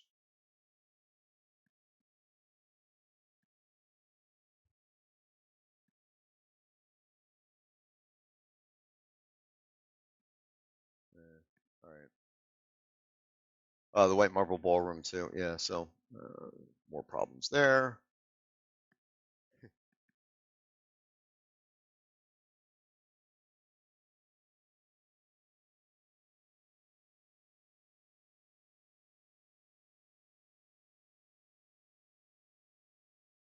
I think I fixed this one already.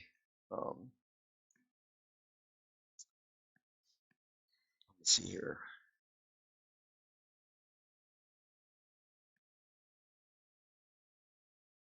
All right, Stone Dungeon Hall with secret door. Second, gotta get this there. Make it a little bit more manageable.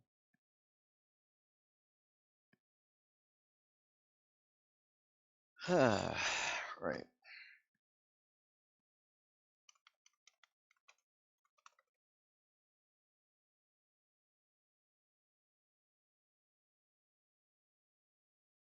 Does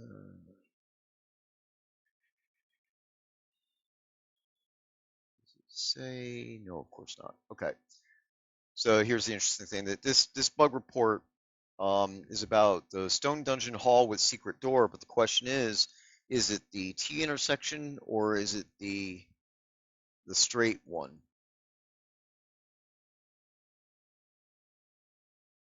So the straight one,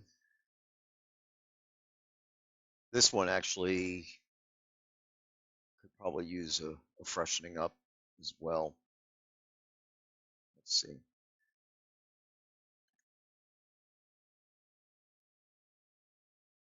Gotcha. Thanks.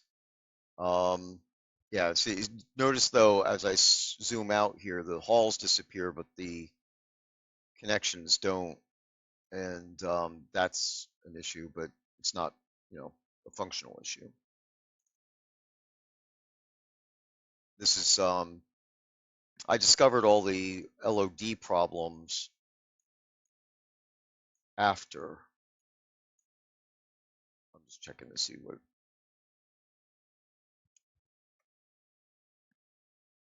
Yeah. All right. So we do have. Yeah. See, these things have LOD 1 and LOD 2 for each one of these lines, but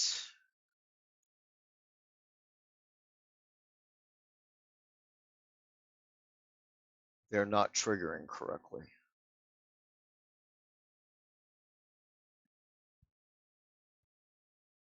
LOD1, LOD1, LOD1. These should. Oh, I see what's going on here. All right, so it's not that the LODs are not working, it's the fact that the halls themselves. This one, no, that's a connection. Jeez. All right. Yeah, this is still not set up quite the way I would want it to be. There we go. So the hallway itself does not have an LOD on it. Deco there. This is the entry right here.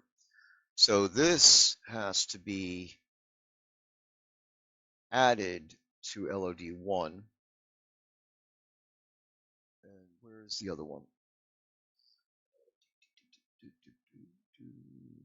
This LED1. There. Okay. So see when I go to zoom out even further, I get to LOD2, but it's a dungeon. There's no need for LOD2s in a dungeon. You'll be way too far away from this thing. So if I do this where you're like this, that's the whole idea is that even at this stage here, this is a little bit far.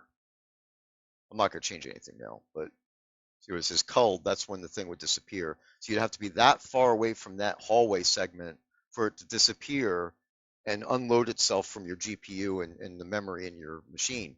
And obviously in a dungeon, there's going to be other things in the way. You know, I said this last night, I think, that you don't really want to have a long hallway this long because, you know, that's just, well, boring. But if you do that, then eventually you'll see, you know, some things dropping off the face of the earth, you know, in the distance. So in this situation, of course, this has got yeah,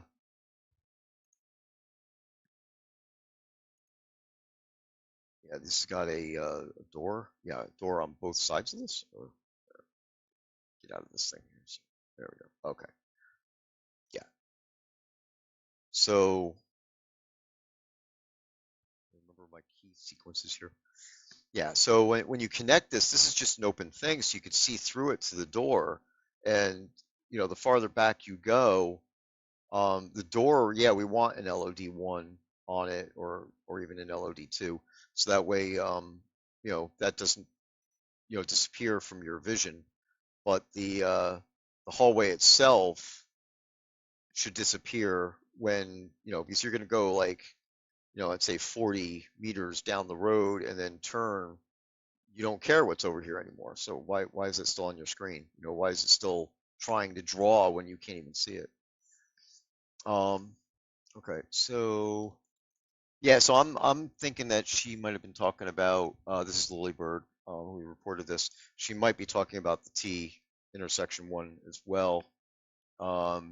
Because she says that she can't get anything to attach to the end, which sounds like it's the same thing that Morgan was experiencing. So we'll have to see if that gets fixed, and then we could ask Lily to test that again.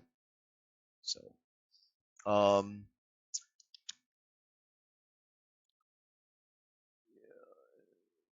this was back in January, and I definitely fixed this one.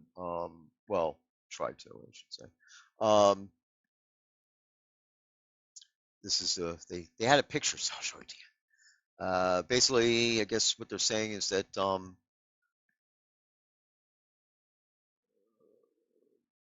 seems to also be the T intersection one with the secret door. So, and they're saying that it can't be replaced by a straight hallway,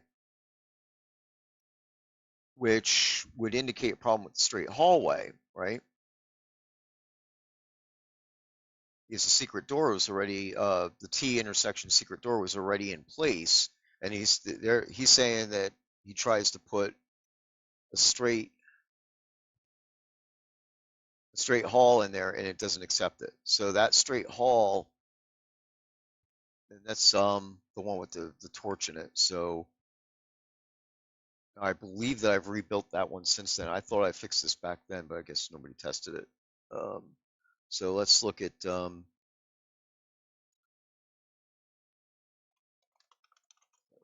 hall straight.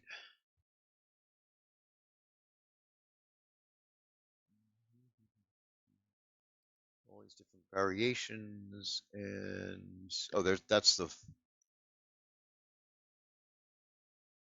only other thing. This is the 4 meter one that I made. Is this it?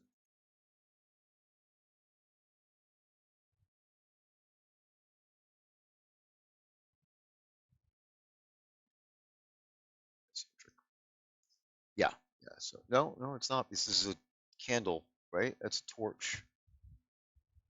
Yeah,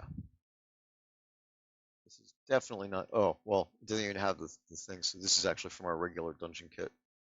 Um,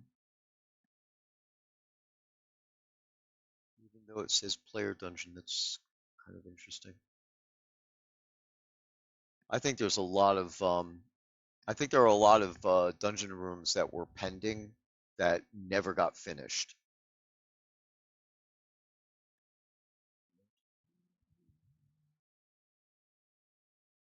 That's different.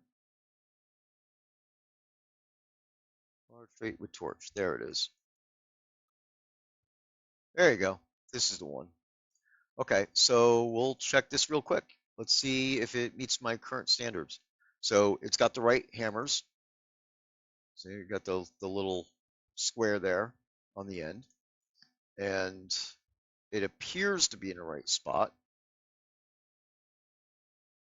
Let's go and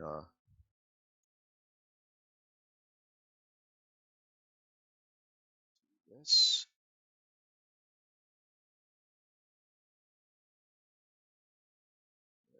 I'm going to turn off the end caps.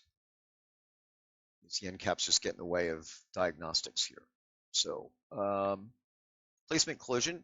See, now this is where I was saying I had changed it.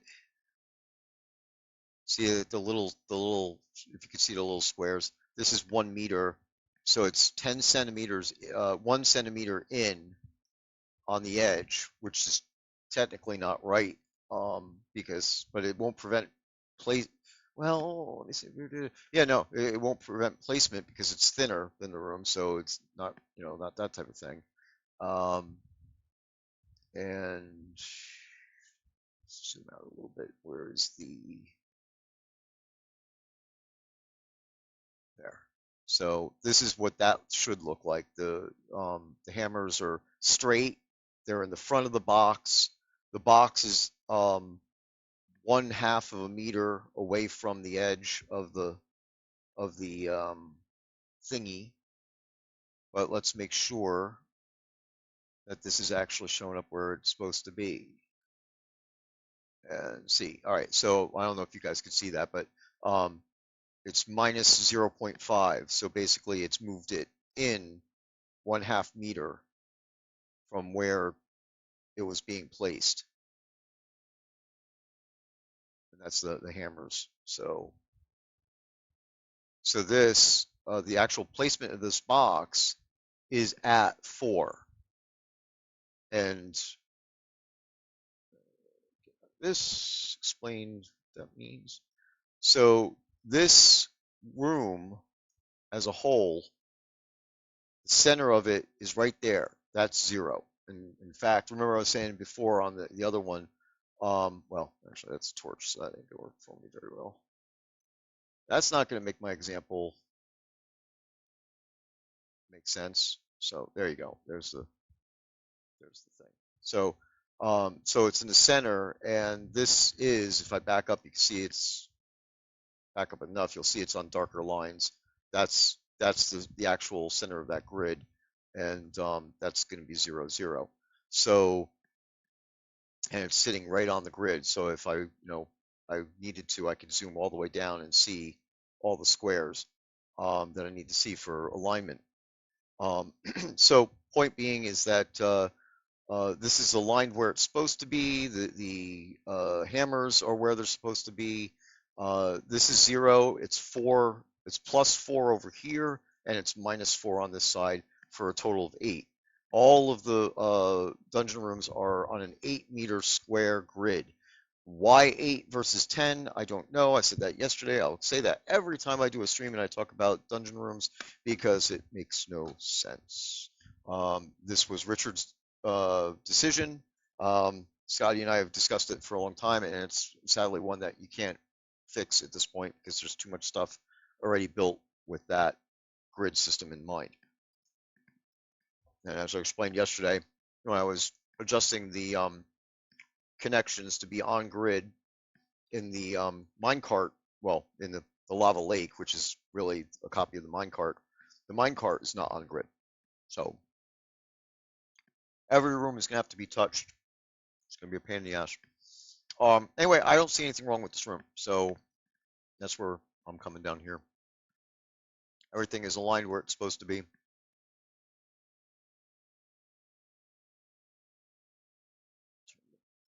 back on. And I do this just to make sure. See, now this one does need, see how there's an LOD group here for each one of the end caps has its own LOD. And then there's an LOD up here. This is wrong, period. So we're going to fix this now.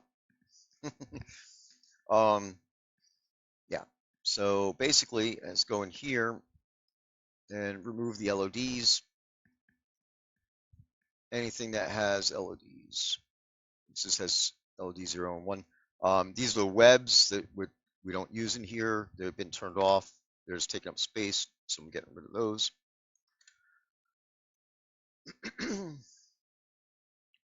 Surfaces, that doesn't mean anything to me. This is so stupid, but all right.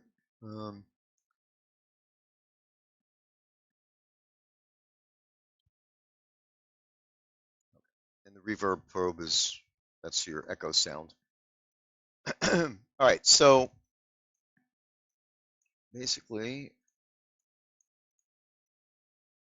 looks like that's it. So, as I said, it's the end caps. Well, that was on the secret door one, but the end caps have the LODs, and the hull doesn't have an LOD because the hull's really a very basic, simple mesh shape. An LOD. The purpose of the LOD is that as you back off from this, the component will change. So here, since I got rid of the LOD manager, I could show you each one of the LODs separately. So the end cap here, this is technically LOD 000, which actually is also wrong and needs to be named LOD 000. So you see it has all those bricks that stick out and all that stuff, right? So then the next one, those bricks are gone, but it still has stuff to kind of still have some detail. And in this case, it looks like, yeah, so actually there's a little bit of change there. So to really see what LOD 002 looks like, there, that's what it is. So it still has this detail up here. LOD 002, you should be like 50 meters away from this damn thing. Basically, this detail up here is not needed. This should literally just be a flat thing showing bricks. It shouldn't even have the separate edging and this shelving stuff. So let's see something here. Yeah, see, still 3D. Why would you need that? See, LOD 000. We'll turn that back on. This is when you're literally here. You could rub up against it, tell it that you love it, and all that neat stuff. It makes sense that you're going to be completely three-dimensional. The bricks will stick out for effect, and you have your baseboard and your, I don't know what the hell that's going to be, a railing of some kind, and that's great, right? But for LOD1 to kick in, which we could do this, turn off LOD 0, turn off LOD 2. So now all three of them are off, which means it's going to be an empty hole. I turn on LOD 1, but I'm going to add it. See, look, LOD 0, and that's all I had in the main thing for this whole piece. This was never set up correctly. So what we're going to do is we're going to add LOD 1, and since there is one, LOD 2 as well. And all I do is drag in LOD 1 in here. And where's the other end cap? Rename this.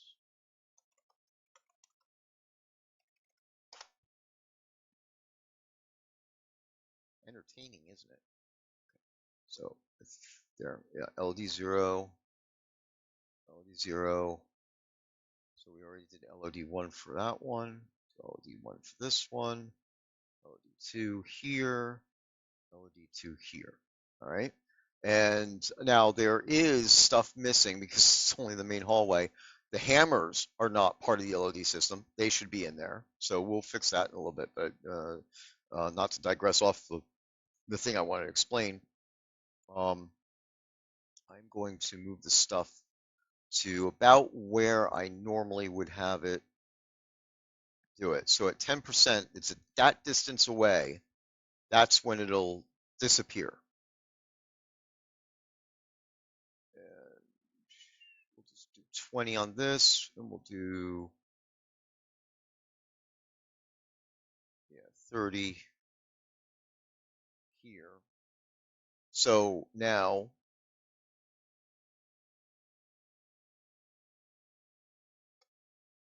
I'll turn these back on because now they're in control of a LOD manager. So they'll automatically appear and disappear as we get closer. Now, you're seeing through this because we don't bother drawing the outsides because this is not connected to anything. So, we're not going to waste your GPU energy. So here's our LOD 0, and we can see everything, all the detail. As we move back, there, the bricks disappeared because this is the distance where LOD1 takes over. Now, that's a distance enough that, yeah, okay, if you're in a hallway and you have a light, you might be able to detect the 3D aspects of the trim. So it makes sense to leave that there. But as you get back to LOD2, then, which is actually where it changed, and we start seeing the mesh again, that's where the three-dimensional aspect of it should disappear. So even as these meshes are set up as LOD 0, 1, and 2, LOD 2 is not as efficient as it should be. So in the long run, I would like to go in there and make that just a flat panel that has the bricks on it, and that's it. Because why bother drawing anything else? Anyway, okay, let's see. So now we have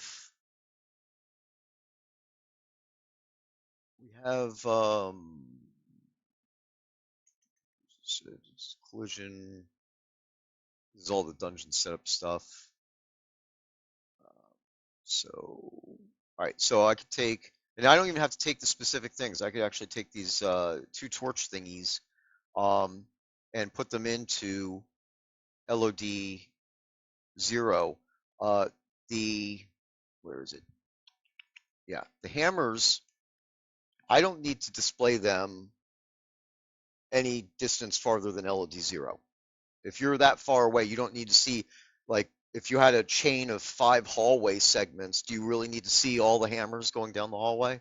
Although it would be interesting, it's not needed. So throw the hammers in here, and they will disappear as you get to that point where it changes to LOD1, which is, I don't know, whatever I said, it was about 30, 10 meters away or whatever it is. I don't know, some number of meters away.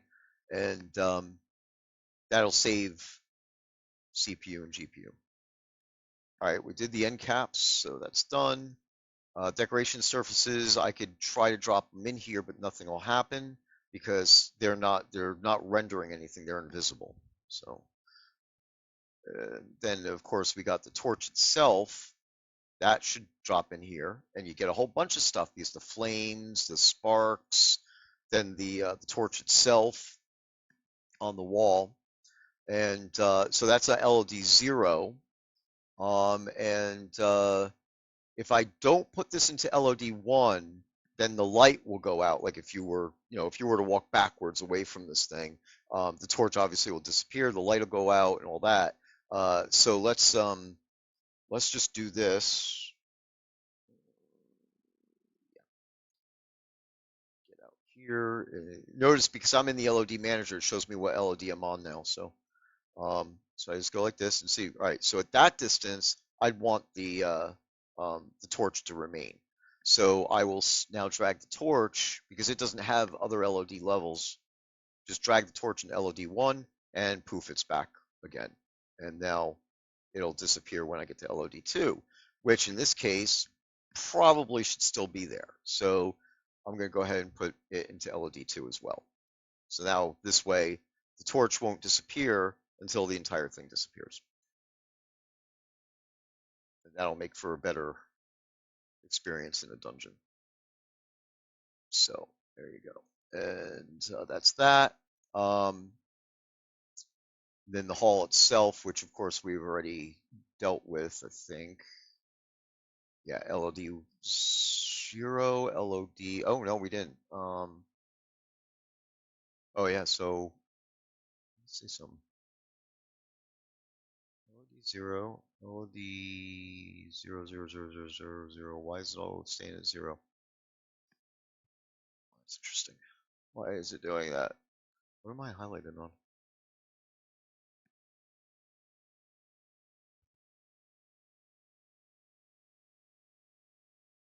Yeah, this, I think.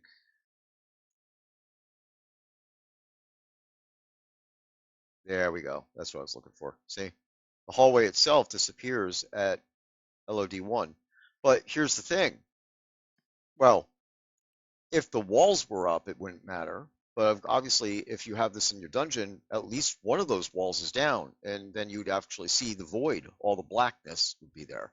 So that's not good.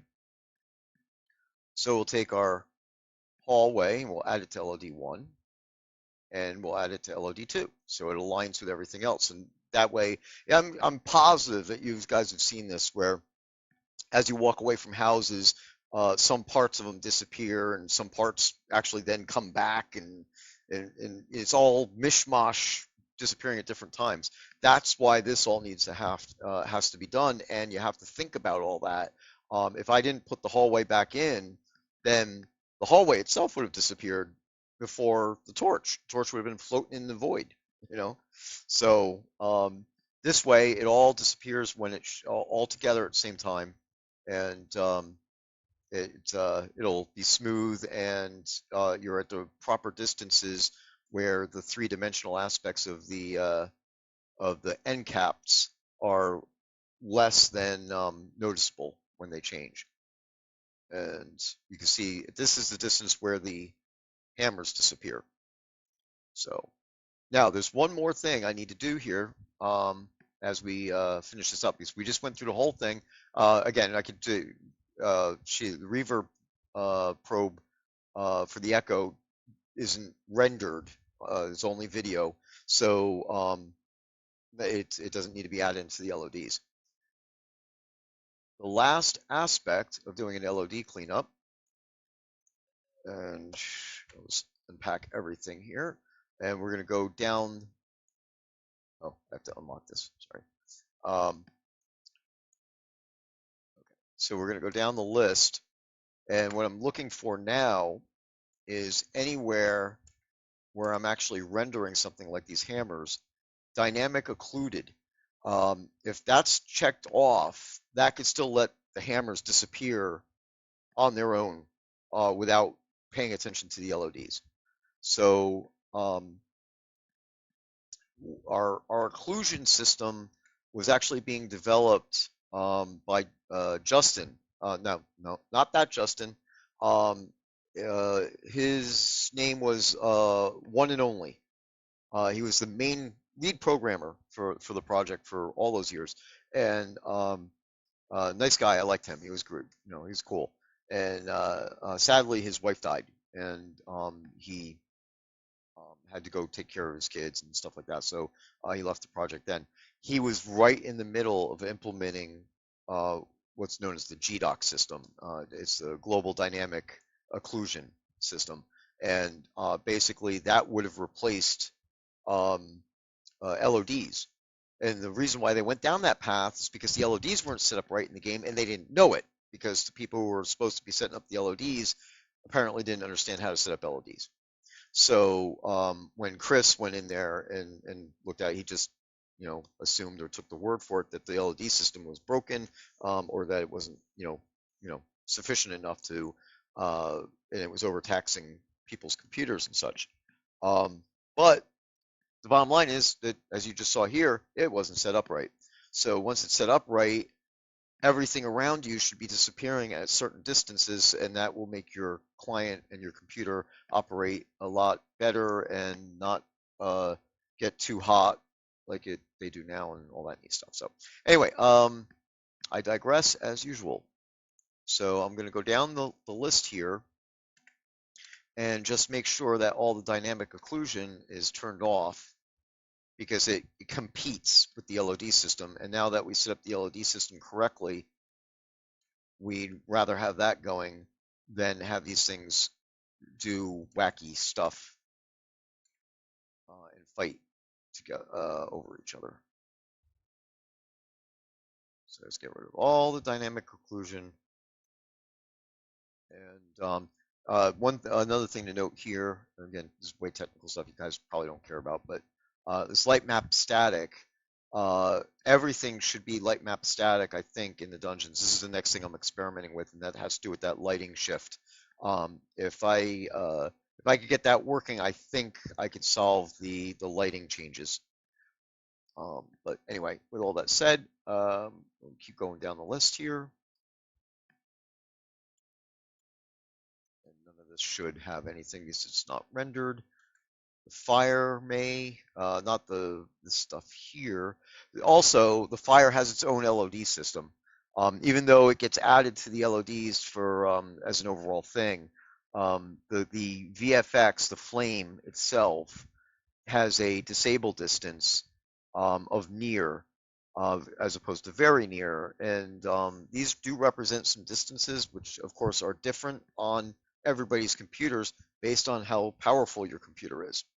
So, and the same thing with the LODs actually. The LOD has a base number assigned to it, but it on somebody who has a rig, a really good gaming rig, your GPU being more powerful, having more RAM, having a better CPU means that you could render more things and keep more things in memory.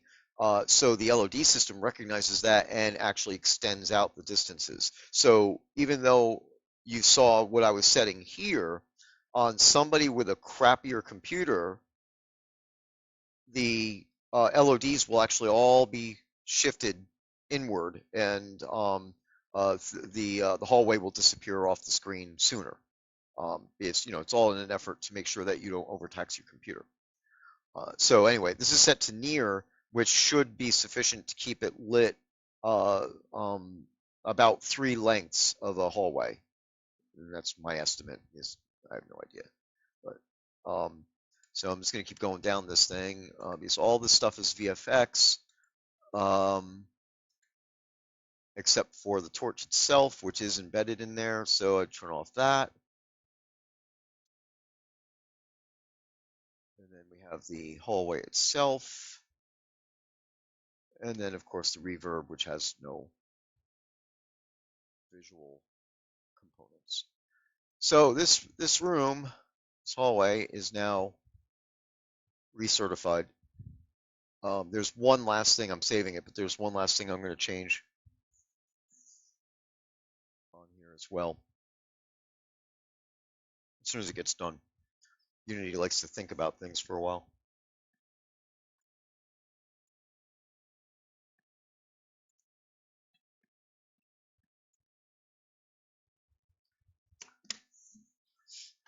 I had a cap here something, I swear.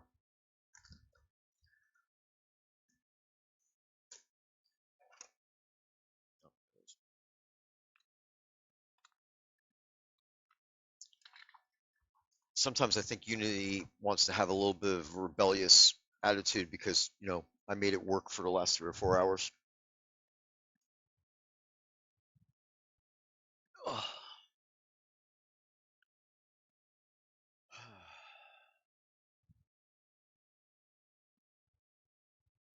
And it's still thinking. So anyway, to even with all that said, right? This goes back to this Yithic, I guess. Yithic the Thardus. Yeah, actually, he was in here before, wasn't he? Even with all that said, this is the piece he's trying to put in here to replace the hallway section, the secret hallway section, and it won't go. But it doesn't necessarily mean that it's the hallway that was the problem. It definitely wasn't the secret T in this case, because the secret T was able to be put back after. But then he tries to go to the hall straight and he can't put it in.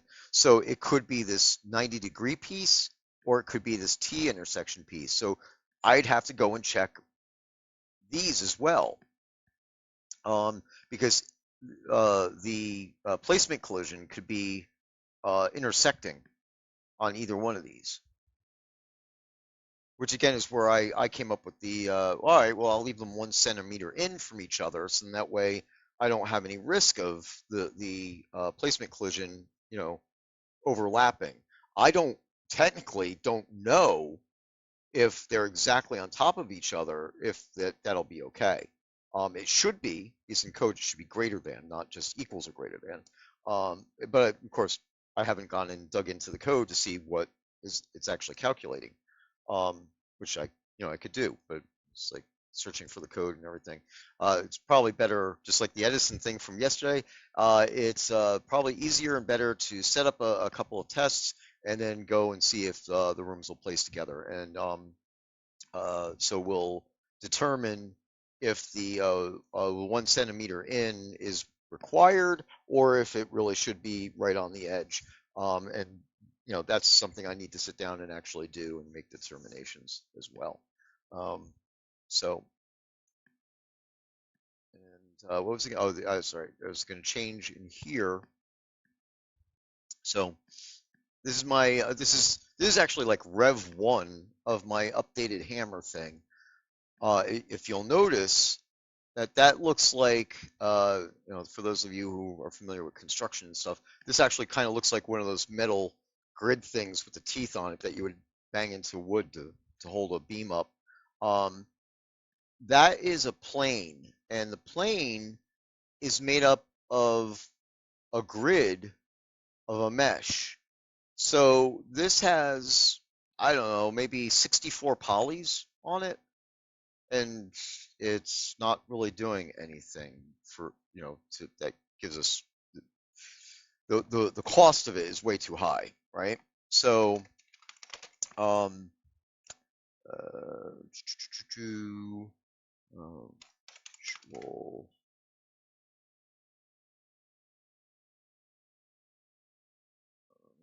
creature visual, I want player visual.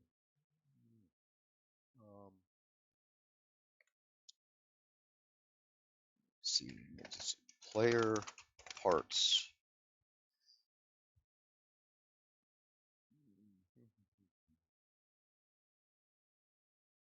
All right, there it is. This should be the new version of this thing. So I'm dragging this in here, and I'm going to unpack it, so that way we could modify it and make use of it.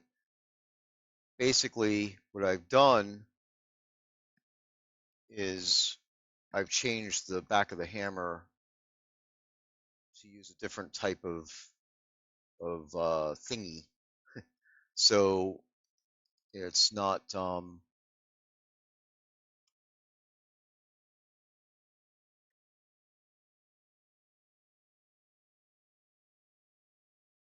it's more cost effective.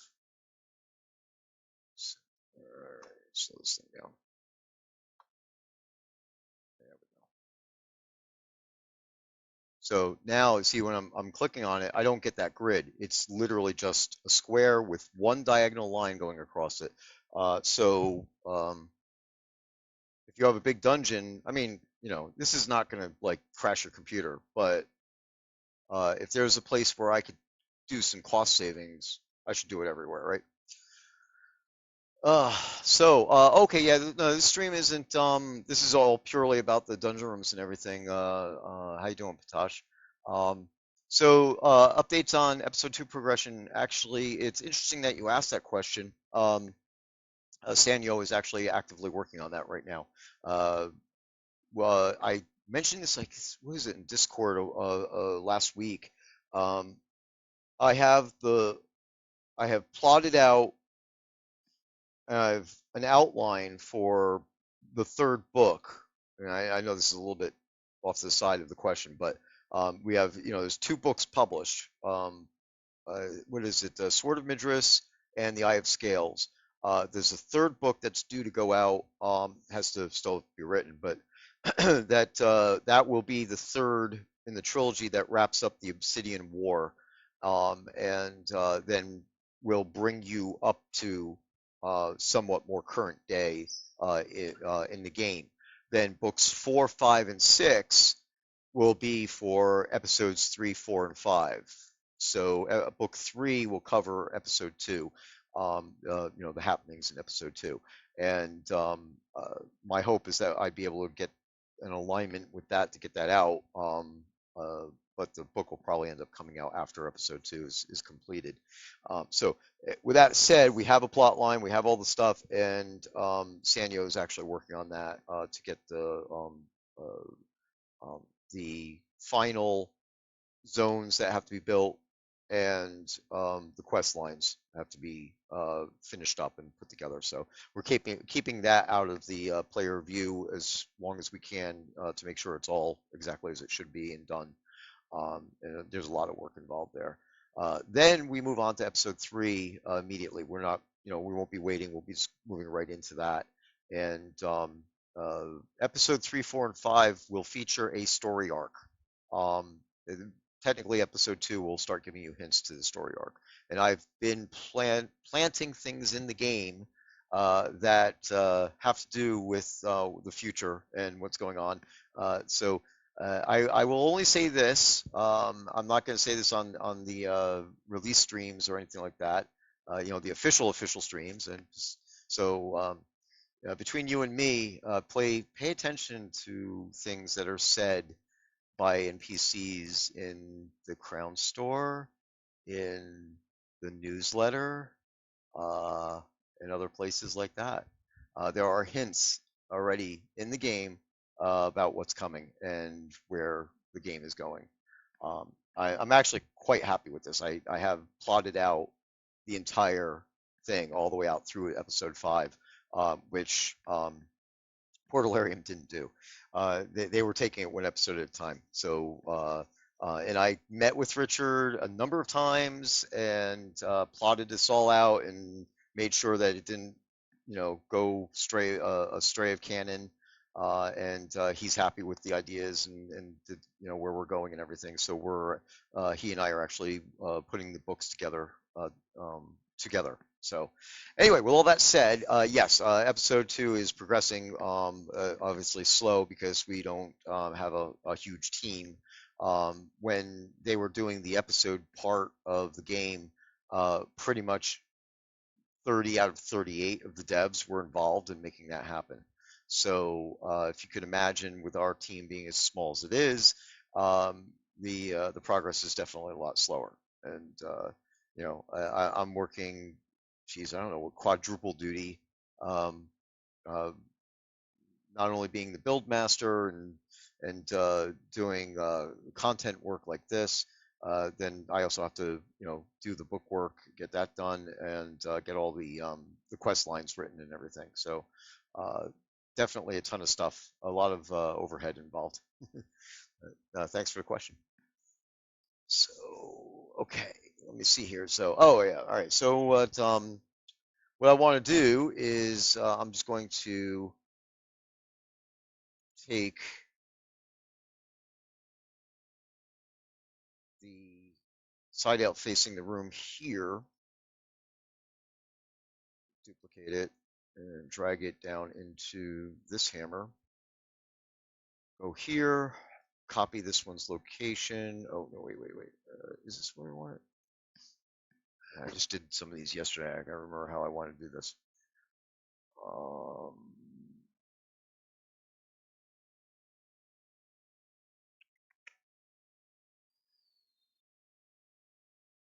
yeah, this has to be zeroed.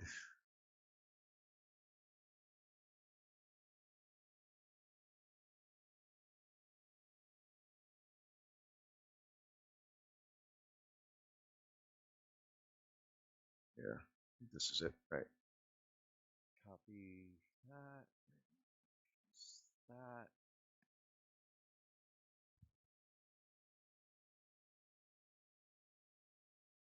Yeah, I don't think that's quite right. No.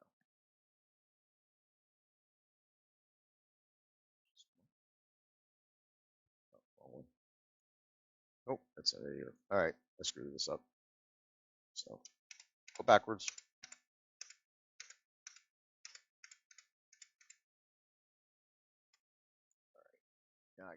how I did this because basically it's got that location over there and um, yes, you are correct. Oh yeah, look at that. It's just before. All right. Yep. Yeah. Let me save this. You are correct. Thank you for very much for pointing that out. In fact, I'm going to abort this part here. Just get rid of that. Save it and submit my change before it turns into 4 o'clock. It is pumpkin hour.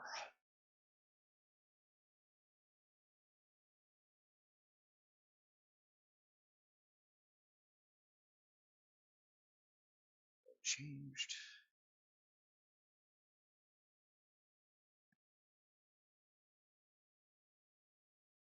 And it looks like we have already hit 4 a.m. on the server, so I am done for the night. There you go. Done. Okay, well, good. Oh, wait, no. It just had some delay. Wait, gotta get this in real quick.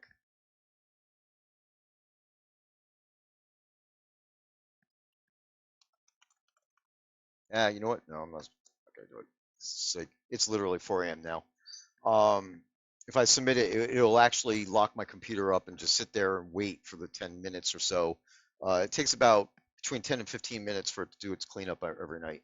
The problem is the reason why we have to stop it for is because if I was in there like what I was just about to do and then I hit the save button, Unity itself talks to that server, and when the server's in maintenance, it'll refuse connection.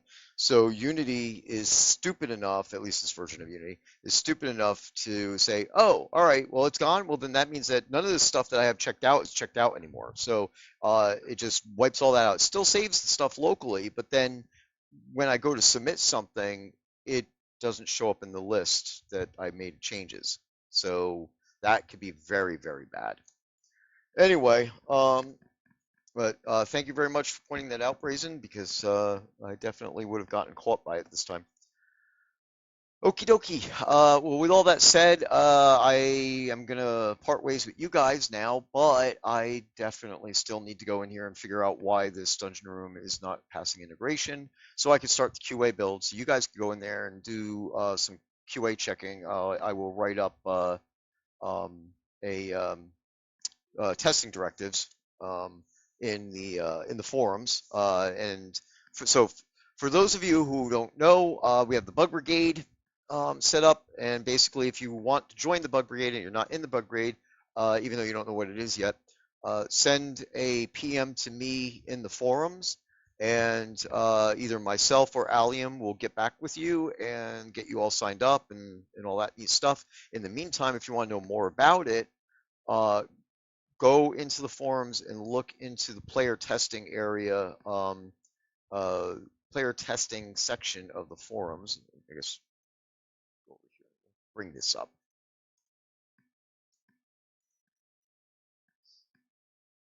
All right, player test environment, and then there is a document right at the top that says Bug Brigade rides again. So what you want to do is go in there and read over all the neat stuff, what the rules are, what you need to do to qualify for the benefits on a monthly basis. If you take part in testing for bugs that are broken, things that are broken, if you find things that are broken in file bugs, or test bugs that are posted when they're supposed to be fixed, then you could get you get recognition and credit, and there's rewards that would be sent out pretty much on a monthly basis as long as we can keep up with the paperwork that's involved. So, um, you do that, and that'll help out a lot. Uh, the yeah, I'm getting tired. I don't know what I was talking about. Hmm. So basically, you can test with the Bug Brigade and help us out there.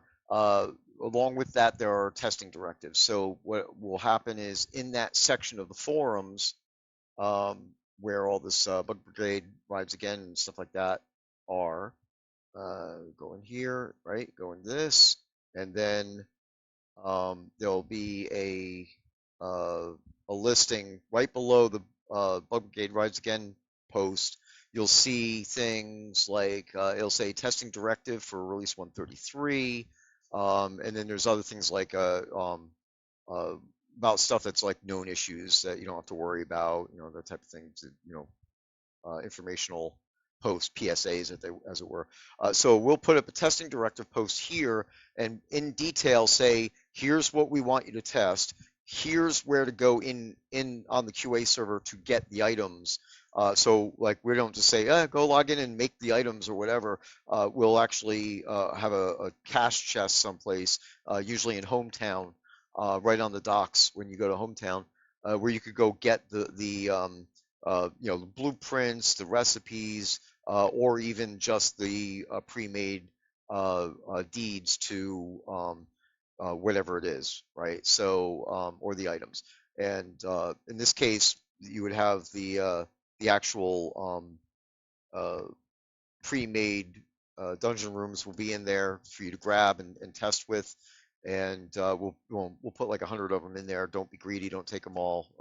Let other people test as well. Take a few of them so that way you could test. Actually connecting to each other, things like that.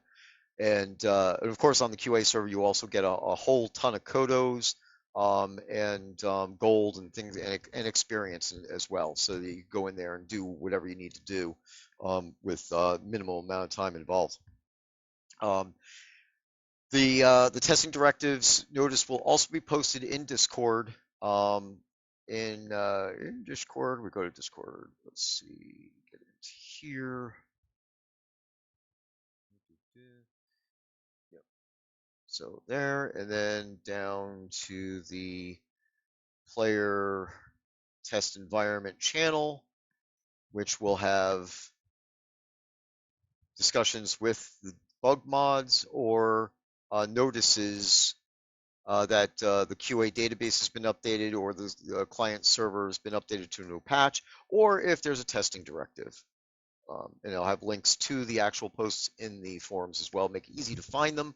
So tomorrow, after the build is done, you should be seeing a notice that the client has been updated. I'll update the database as well, bring QA completely up to date, and I'll be posting a testing directive so that way you guys will know what we're looking to test. And it'll have a list of all the rooms I touched in the last month and just what I'm looking out for.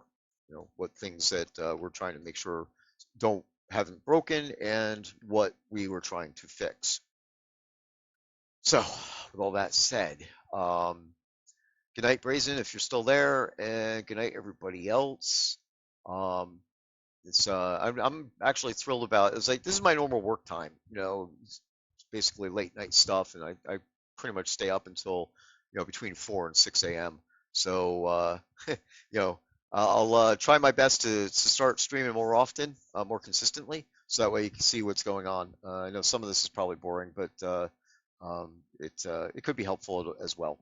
So thank you. I will try to sleep well as soon as I can figure out what the hell's wrong with this thing. So yeah, have a good night, everybody. I'll talk to you later.